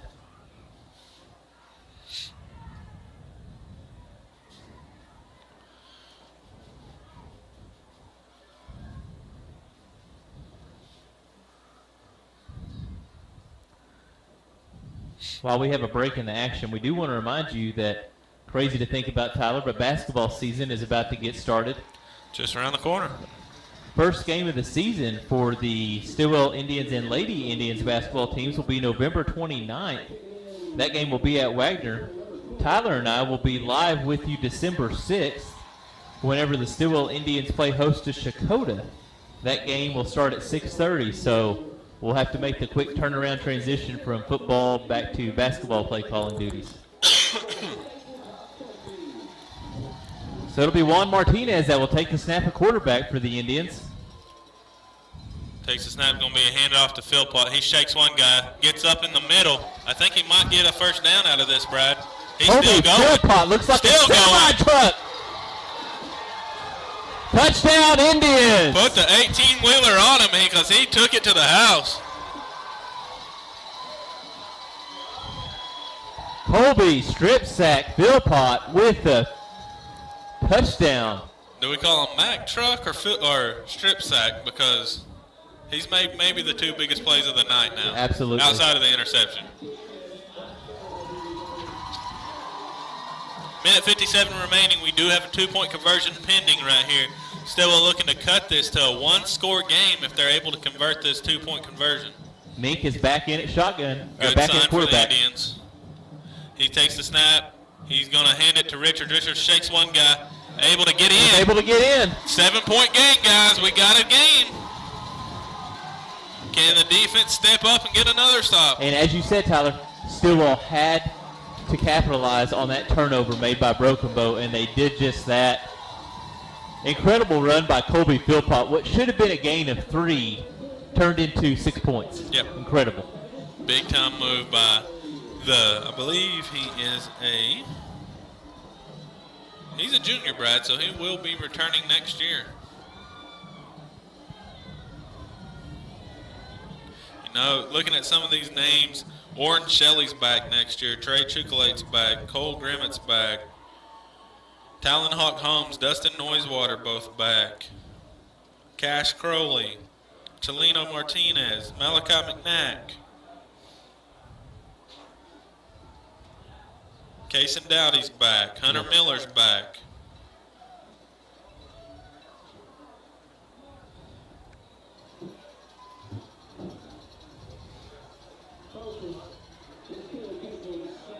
Zane Gonzalez is back. So here we go. Stilwell will kick off. Looks like Dowdy kicking this one off. Now this is Kenley Catron. Oh, okay. I was looking at the wrong guy. So here we go. Kenley kicking off for the Indians. Look for that pooch kick. Oh, no, onside. Kick. They were able to get on it, but they blew it dead before he even had the ball.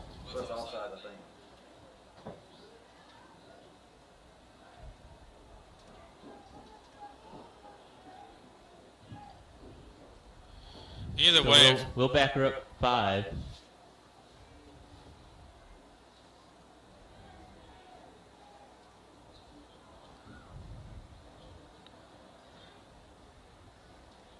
Kenley is not happy about something.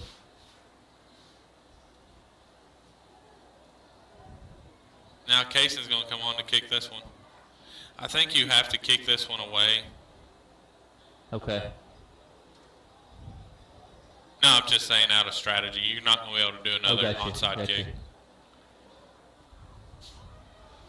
I still don't understand the call. Who was it on? Because did the offsides just blow it dead? Because usually it doesn't. But well, there's not been a penalty assessed. I mean, the ball hasn't moved up 5 yards or moved back 5 yards. All right, so Cason Dowdy will take this kick. He's a straight ahead kicker. See if he can get some distance on this and try to get Broken Bow in some bad field position.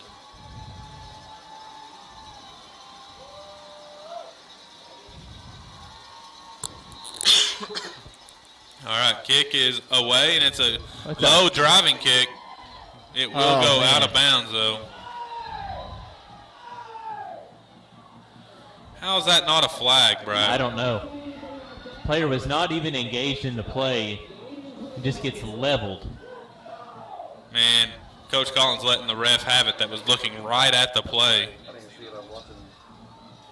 You got a Broken Bow player not only late hits the Stilwell defender, but then he stands over him and taunts him while he's on the ground.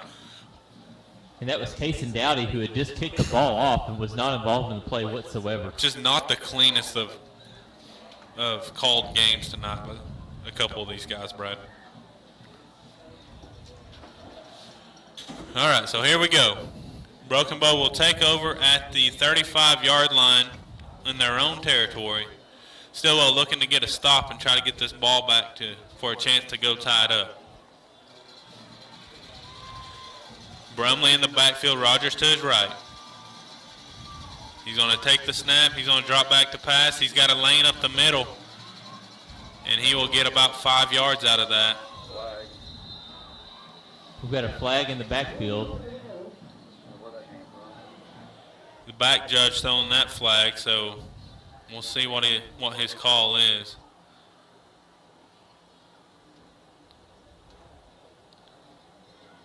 Legal substitution on the Indians.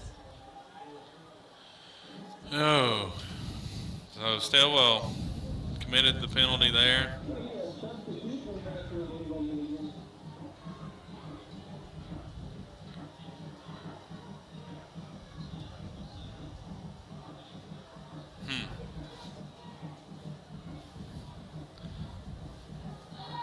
I don't think this is added on top. Chain game's confused. We're confused. Everybody's confused. Will you either decline and get 1st and 5, or you accept it at 2nd and 5? So, of course, you would accept. So, Brumley in the backfield, Rogers to his left. Whitfield, one-on-one up top. Or nope, they got trips up top. One-on-one down here on the near side with number 12.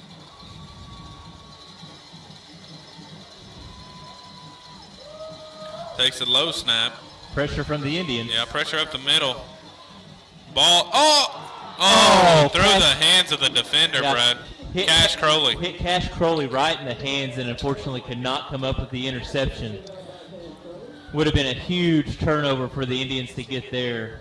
Brings up 2nd and 5 for Broken Bow. Minute 40 remains here in the third quarter. Brad, this game, we may still be calling a game at 11 o'clock tonight. Our apologies to our sweet wives. You're the real MVPs taking care of the kids at home. Brumley in the backfield with Rogers. He has trips on the near side this time. It will be a handoff to Rogers. And he gets stuck right about the line of scrimmage. Guess who? Philpott again at the bottom of that pile. Having a monster second half right now.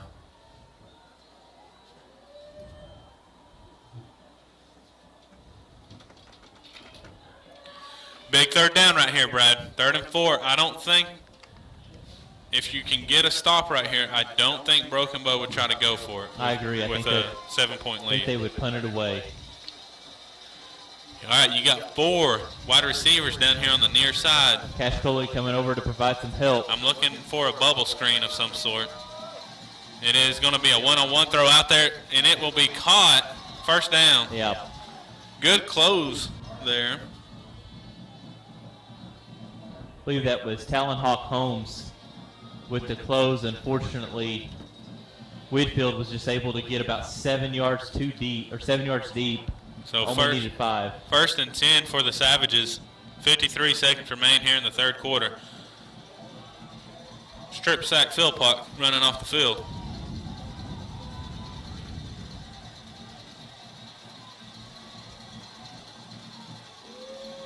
There's the snap, drops back to pass. He's going to run up the middle.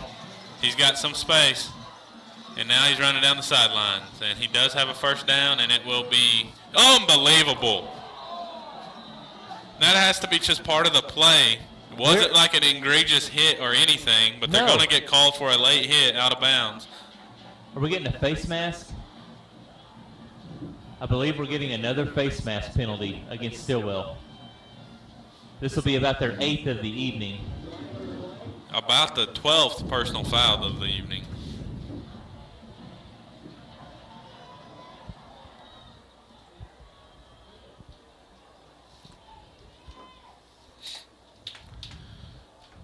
So Chain Gang's moving it as the ref walks it off.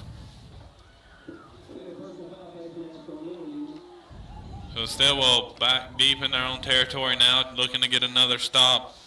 They've made it happen a few times tonight. Let's see if they can make it happen again. They have, but even just being able to hold Broken Bow to a field goal attempt, Tyler, right here would be huge. Yeah, 29 seconds remain here in the third quarter. Takes the snap, it's low. Going to fire the slant. Oh my goodness, almost jumped the route. That was Trey Chukalate for almost his second pick six of the night. Great closeout on the ball, just missed it, by a fraction, Brad. He had nothing but open field in front of him too, Tyler. If it hits his hands and he's able to hold on, because that was a rocket, if he's able to hold on to it, there's no one that's catching him. So 2nd and 10.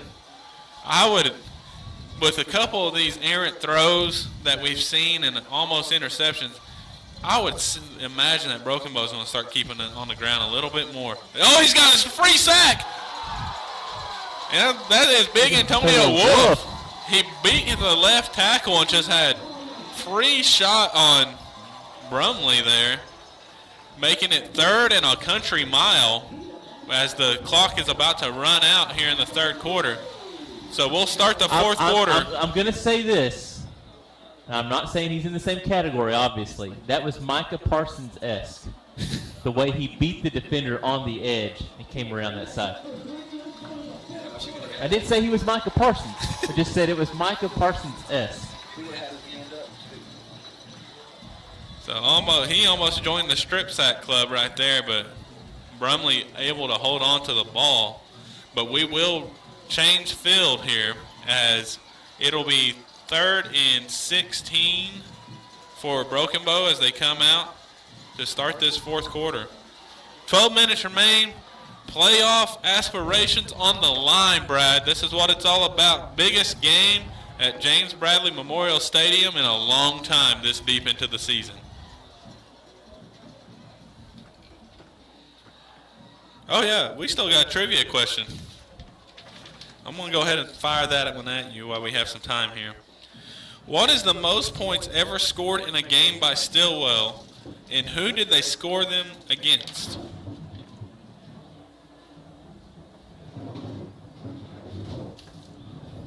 We have WWE going above us in the press box right now.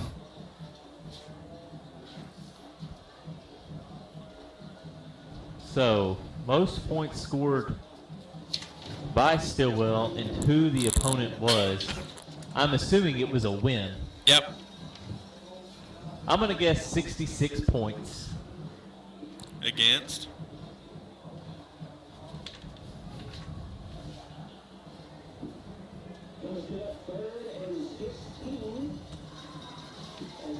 Muldrow. It was 136-6. They beat Salina in 1927. Now, that is the 17th most points scored by a team in a game, and Oklahoma high school football history. I'll come back to a couple more stats here in a minute. Brumley in the backfield all alone. 3rd and 16 as he drops back to pass. It is a QB draw. He's got some space. He is going to be tripped up. It will force a 4th down. Broken Bow has a decision to make right here. Do they kick the 3 or do they go for it? They're keeping the offense? Nope, here we go. We got a kicker coming on. So they will go for the tray to push this to a 2-score game. Now, we'll tell you, Tyler, the other ones that he's had tonight have kind of been straight on. This is a little more at an angle from this left hash. Virtually no wind. We do have light drizzle falling right now at James Bradley Memorial Stadium. So we've seen some bad snaps, a couple of block kicks for Stilwell tonight. And it is almost blocked, but it is going to be good. Man, that's a nice kick by number 80 for Broken Bow. So that pushes their lead up to 10, but as we mentioned earlier, you know, once Broken Bow got down in this vicinity of the field, you wanted to make sure that the most they came away with was 3 points, and that's what Stilwell did. So this game is still well within reach, a 10-point deficit, 11 minutes, 12 seconds left to go in this game. So, Brad, I'll come back with you with a follow-up. In the modern era, you know, post-World War II, because football was the rules were different, scoring was different back when they dropped that 136. What do you think the most points scored by Stilwell in the modern era is, and do you have an idea of who that was against? Well, now that I know they've scored 136 points. I will say you were close with your 66. I'm going to say 72. Okay. I don't know who it would be against. It was 76. They beat Watts 76-0 in 1950. They've scored in the 60s a few times. Okay. But, yeah, 76 in the modern era is the mark. Broken Bow set to kick off. There's the pooch kick. Richard's going to catch this one at the 30. Interesting trivia for you. The most points scored by a team in the modern era in Oklahoma high school history was 124 by Oklahoma School of the Deaf. They beat Missouri School of the Deaf in 2017.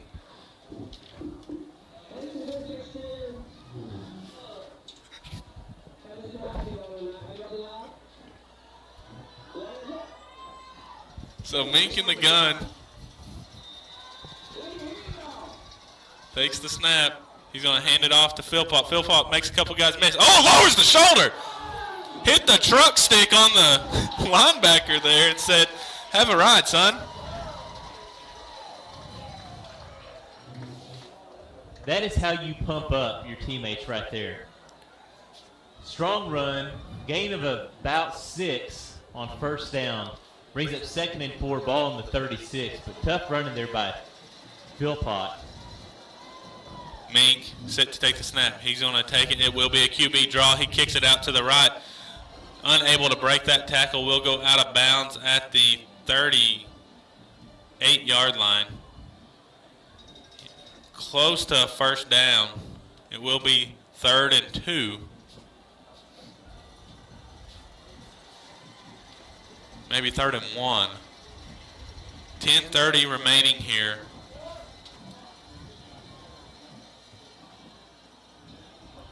Mink takes the snap. Oh, bad snap. He's got to get on it. And he gets hit and dropped for a big loss. Will bring up 4th down, and Stilwell's got to go for it. Precipitation may have played a factor on that one.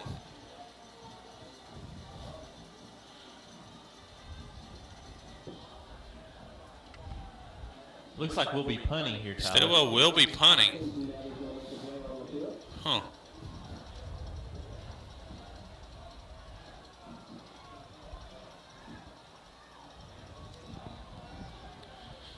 So Mason Dowdy will come onto the field looking to boot this punt. They're going to have to call a timeout. Yeah, down to 1. Well, you can just take the penalty right now. They're going to let them play. I don't know why you kill the extra time there. And it will be down about the 44-yard line. Yeah, not a good punt there by Dowdy. Net gain of about 12, 14, 16 yards.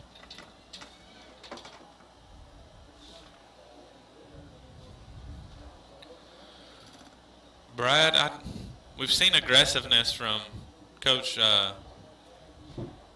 from the head coach here at Stilwell for the last 2 weeks. I mean, a lot of aggressiveness.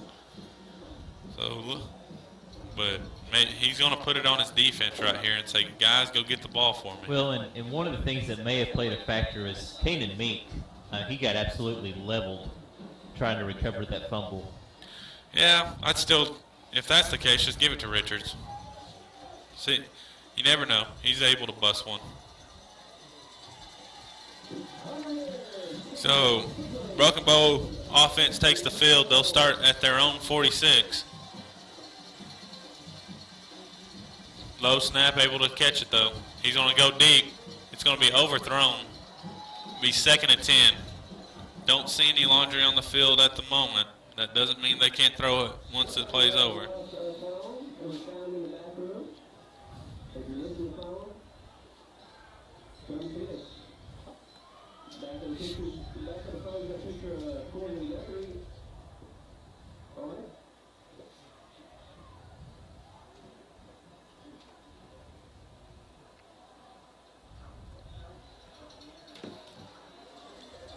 All right, so this is going to bring up 2nd and 10 with 9 minutes and 29 seconds left to go here in this game. There's a low snap once again, pressure up the middle, but he's able to get out of the pocket. He's going to have a big lane down the sidelines. Flag on the field for a crackback block, I believe. Now they're going to get number 20 for mouthing after that play, so it'll be offsetting penalties. Unbelievable.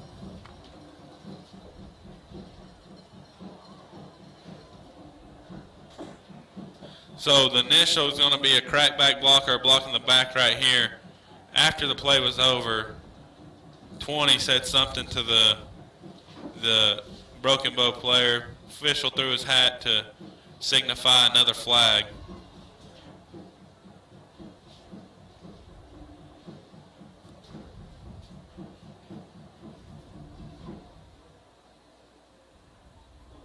Personal foul, crackback. Sideline warning. So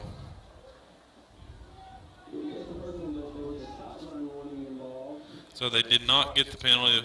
The penalty will be enforced on Broken Bow. Stilwell just escapes with the sideline warning.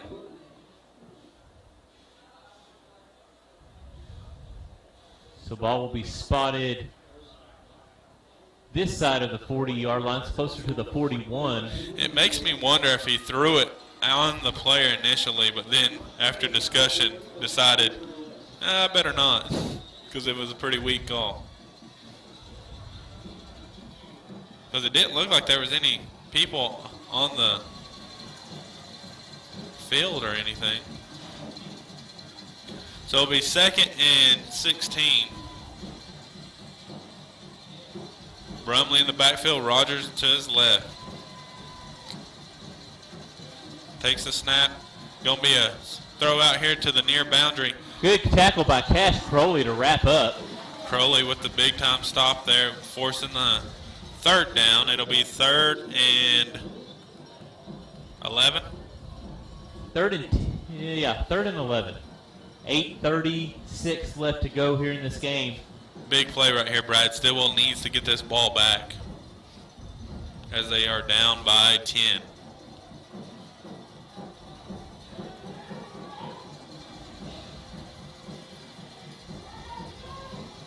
Broken Bow using all the clock that they can. Down to 5 on the play clock. There's the snap. Low Bad snap again. Stilwell lets him get out of the pocket again, but it will be just a minimal gain, and it will force a 4th down and about 5. Yeah. Be interesting to see if Broken Bow goes for it here. I'll be honest with you. If I'm Broken Bow head coach, I'm going for it. You could almost put this game away if you convert it. But he will run this clock all the way down, I promise you that. 17 seconds left on the play clock. Looks like he seems pretty content to probably call a timeout here with about 2 or 3 seconds left to go on this game clock. Here it comes. timeout, Broken Bow. 7:23 left to go here in this game. So it'll be interesting to see what Broken Bow decides to do facing a 4th and 5, ball on the Indians' 49-yard line. Will they punt it or will they go for it? As Tyler said, going for it, getting yourself an extra set of downs probably takes off a minimum 160 seconds. Yeah. So you're looking at about 2.5 minutes that you can, about 2 minutes and 20 seconds, a little over 2 minutes.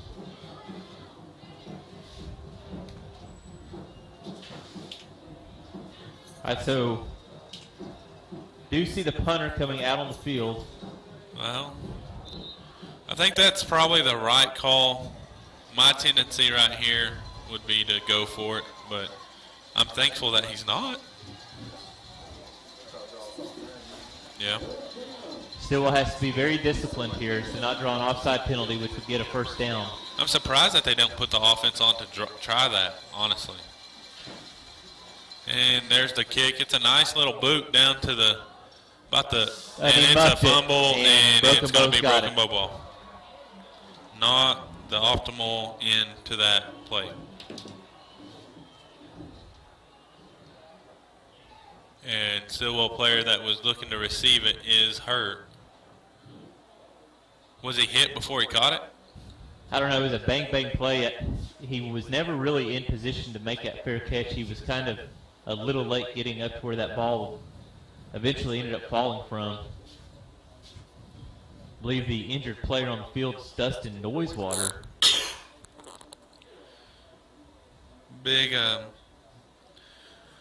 it's a big play, Brad. That's a deflating play. We'll see if the defense can step up and try to get this ball back. It's not over, but you can only give up 3 at minimum right here. Yeah.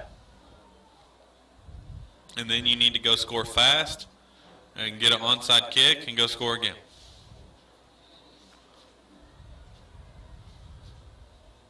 As we said last week on the OT thriller victory over Medill, Stilwell secured their first 500 or better season since 2017. With the one more win on this season, getting to the 6-win mark would secure the first winning season for Stilwell since 2007. Coach Collins, in his first year at the helm, is seeking the best start for a head coach at Stilwell since Sam Clappin started 6-3 in 1998.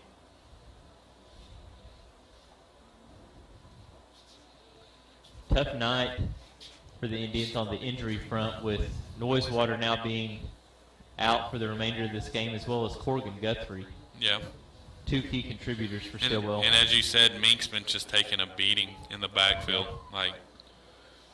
But he's fighting. You got to respect the fight. You got to respect the guts and everything. He's leaving it all out there for his last time on this field. 1st and 10 for the Broken Bow Savages at the Stilwell 17.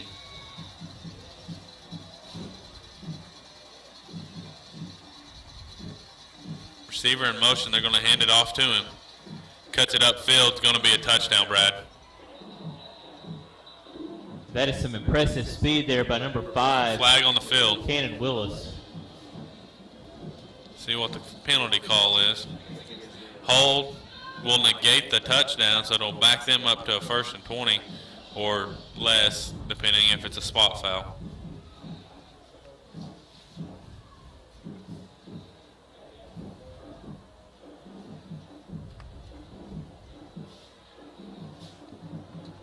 Quick update on the scores around 4A4. Fort Gibson is currently leading Salisaw 34-23. Ooh. Where's that at? I believe that game is at Fort Gibson. Yeah, it's at Fort Gibson. The Fighting Teddy Lamans have to be happy to try to get their first win on the season. Hilldale is ahead of Medill 31-0. And Poto defeated Ada tonight 27-0. That game was at Ada. That's a surprising score. So here we go. 1st and 16. Going to be a hand. Nope. QB keeper is going to the left.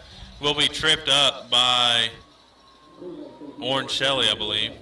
That's Philpott. Oh, no. Philpott with the tackle. We'll make it 2nd and 6, 2nd and 5, somewhere in that area. Clock is now down to 6:40 remaining here in the game. As we said, this is a big possession. Stilwell needs to keep them to a score of 3 at minimum to keep this a 2-possession game.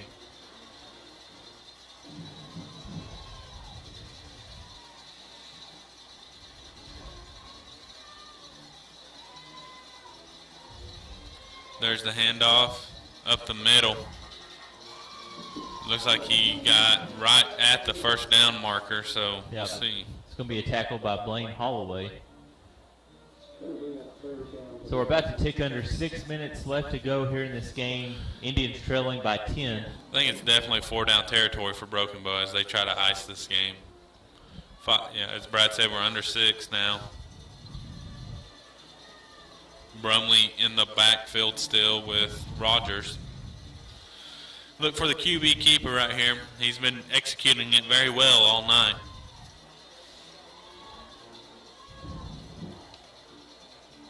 He's going to keep it. Stilwell unable to get him in the backfield. He stays on his feet, touchdown. No laundry on the field. Pushes the lead out to 16. So big extra point attempt right here. Yeah, the difference between 17 and 16 is, at this point, astronomical with the amount of time left in this game. You take it from either a 2-possession or to a 3-possession game. Yep.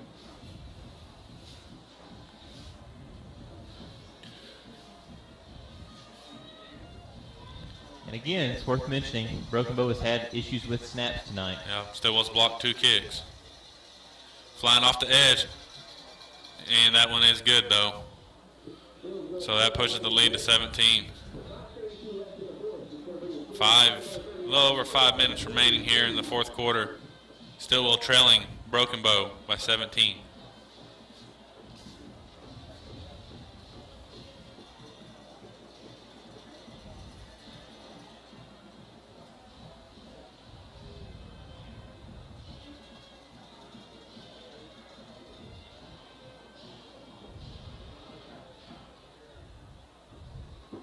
You know, if Stilwell doesn't come out on top tonight, Tyler, which I know is not looking likely. Yeah. You know, this is huge momentum builder for the program. Yeah. It's been, I mean, I can tell you, no one expected this season. Like, it's been a heck of a season by this senior crew. And you're doing something that, sad to say, not many seniors get to do it in this program. You're getting to go out with 5 wins. And if you look at the past decade for Stilwell, it's not been that great at times. And for Coach Collins, this is a heck of a, as you said, a program builder. Pooch kick up, going to be fielded by Richards. He's going to return this one. He's got a hole, makes one man miss, unable to make the next one.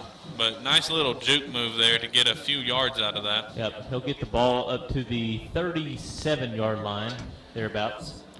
The confidence booster for these juniors and these sophomores and the freshmen that are getting to watch this. You got 8th graders from around the county that will be converging on this school next year that got to go to these high school games and watch Stilwell go 3-2 at home. See Stilwell win 3 games. See Stilwell beat Salisal back-to-back seasons. See Stilwell beat Fort Gibson for the first time since 2007. Take down a McDill team in maybe the greatest game in Stilwell history. Like, it's been a heck of a season. And I mean, I know it's not over, but it's already a heck of a season, and they're looking to add to it. Philpott on the run, nice game. Yeah, I want to highlight the outstanding effort from Colby Philpott tonight. Yep. He has been all over the place on both offense and defense. Yeah, I would probably him would be my player of the game. Yeah. Trey Chukwulate, a close one. But again, Brad, those are two underclassmen. Those aren't two seniors. Those are two guys making impact as juniors. Mink chased out of the pocket. Still looking, throws it away. That was almost a dangerous play on the sideline. Yeah.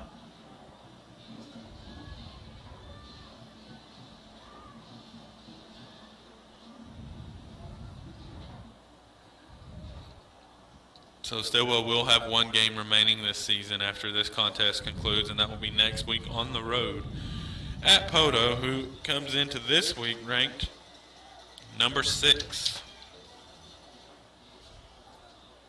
And I would imagine that ranking will at least stay the same, if not go up, considering their victory against Ada on the road tonight. Yeah.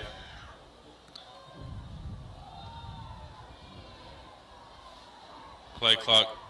They're able to get it off before it. No. Nope. Going to be a Timeout. Timeout Stilwell, and you'd hate to burn one right there because you need them if you get down to the nitty-gritty. 4:45 remains in the game.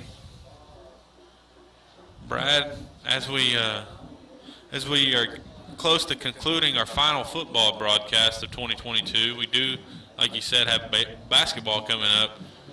Girls team coming off of a state tournament appearance last year. Boys had 2 cracks at making that state tournament and coming up just short. Yeah. The girls returned basically everyone, all the key people. Boys returned Conference Player of the Year Cody Petrie, along with Tyus Teehee, Yep. and some other big-time contributors like Antonio Wolf and Kalima Ramirez. You're going to see contributions from Kellen Hitcher this year as he looks to fill the void of Kyler Forkiller and Caden Lee to some extent, because those will be some major losses right there. But expectations are sky high for the basketball program. Absolutely, and you know, the girls do lose Taylor Mink, they lose Brianna Benham off the bench, but also they made that stretch run without Kaylee Benham being available. So she'll be back from injury this season as well. Mink in the backfield, takes the snap, drops back to pass. Fires it over, it's going to be intercepted. That will be taken back to the house. Nope, they will get him down before he gets it into the end zone. Turnover, Stilwell. Broken Bow takes over deep into Stilwell territory with about 4:30 remaining in the game. That probably does it for tonight, at least. Broken Bow probably looking to add a little insurance to this score to ensure that they get those maximum 15 points that they can get with a win in district play, because, as we said, Ada will go to a 2-loss team, but Hilldale, Poto, and Broken Bow will all still be 1 loss and tied at the top. But Brad, if you told me that Stilwell would finish at 5th in the district, as stacked as this district is back in August and September, I probably would have laughed. There's going to another touchdown by Broken Bow right there, pushes that lead out to about 23.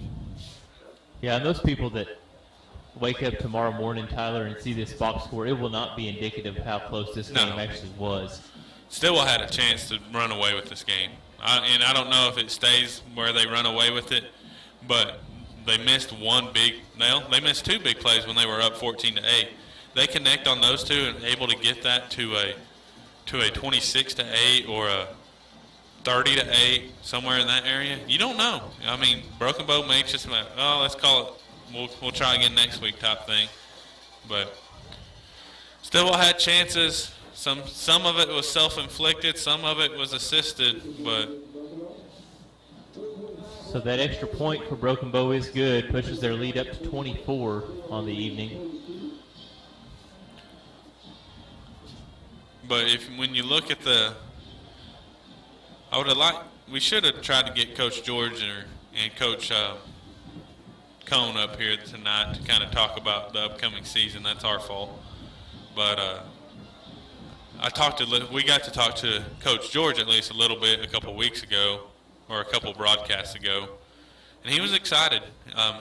Especially with the fight and the galvanizing that this team had over just a tragic incident that late last spring.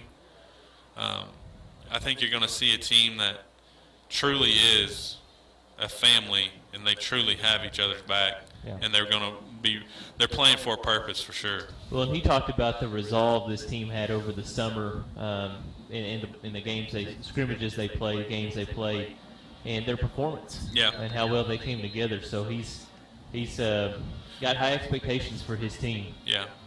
Richards catches it, is going to return it. He's get it up the middle, going to get it to about the 36, 37-yard line. One of the young players I'm looking forward to seeing what he's all about in the upcoming basketball season on the boys' side anyways is Coach George's son, Braden. I think he has a chance to be a real contributor. You know, talking to Coach George, he's already told, like, it's different for a coach's kid. You got to earn it that much more because he doesn't want the perception of, well, coach's kid, he's going to get played. He's out there he wants his kid to earn it even more than what a regular player does, and I think you're going to see some fight out of Braden as a young player on that team this year. Richards with the handoff here. He's going to take it down the sidelines. He's at the 40, cuts it back, gets it down inside the 40. So Richards still giving it all he has as we move deeper into this fourth quarter. About 4 minutes remain. Well, Tyler, you get to this point in the game when it's been this close all evening long and then the lead has ballooned up to 24. There's still pride at stake. You still want to have some fight in you, and you still want to go down and score. So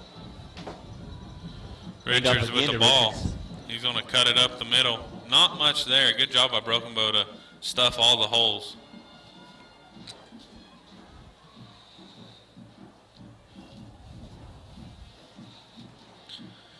And then, Brad, I'm also interested to see the development of the girls' team because they were so good last year, especially in that playoff run. You saw them play some excellent defense and excellent ball and able to dictate tempo and how a game was to be played. I'm excited to see the development of Snowda. I think she has a chance to have a truly special year as a junior.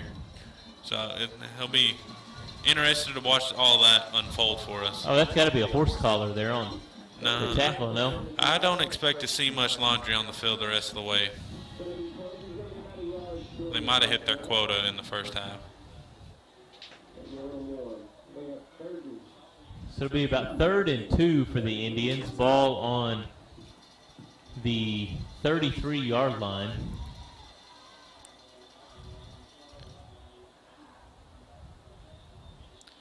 There's going to be a handoff to Richards. He's going to be tackled in the backfield.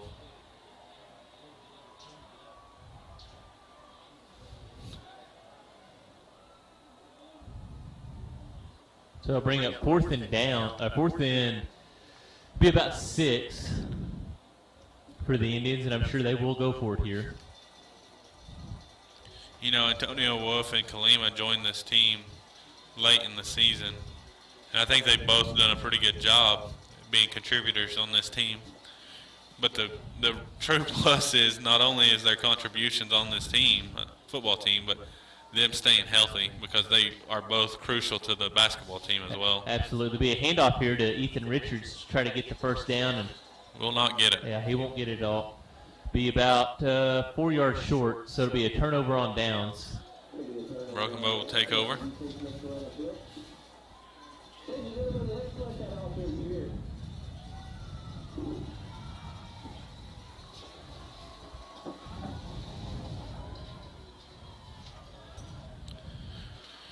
Well, we are getting down to the 2-minute mark in the game.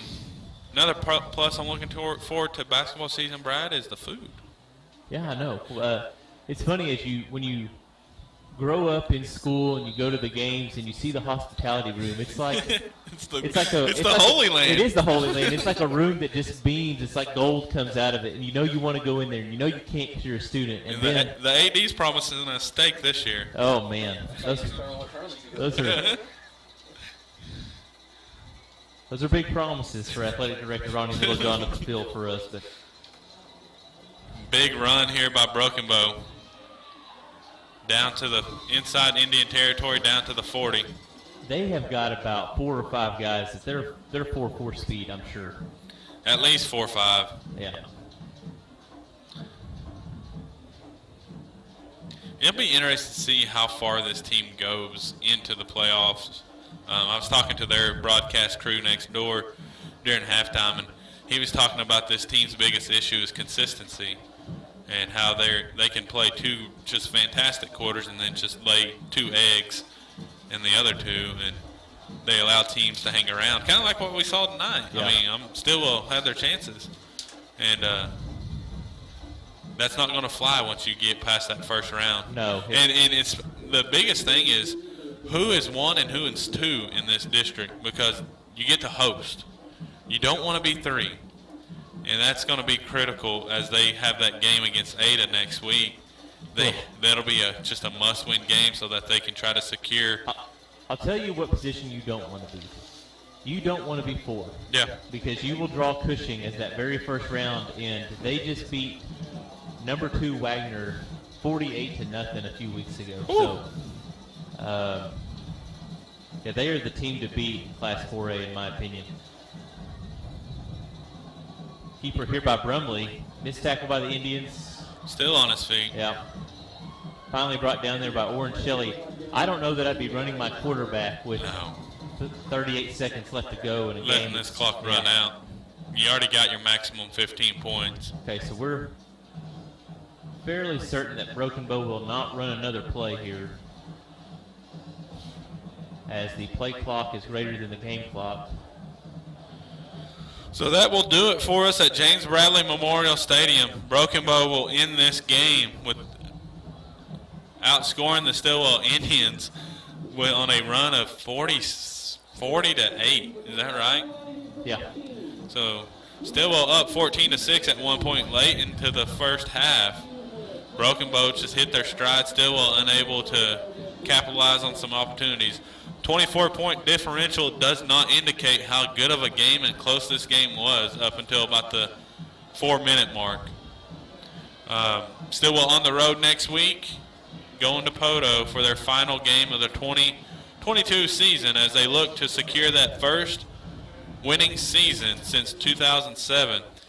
On our end, that'll do it for the 2022 football season for the broadcasting from us, but we will be back with you, as Brad said, on December 6th for the opening home games of the Stilwell basketball programs. Brad, any parting thoughts? Tyler, as always, it's a pleasure. We want to thank all of you fans who have tuned in online and watched this team, listen to Tyler and I talk. We enjoy doing this, and we hope that you guys can get down to Poto and cheer on this team as they have their final game next week. All right, good night. God bless. Have a fantastic weekend.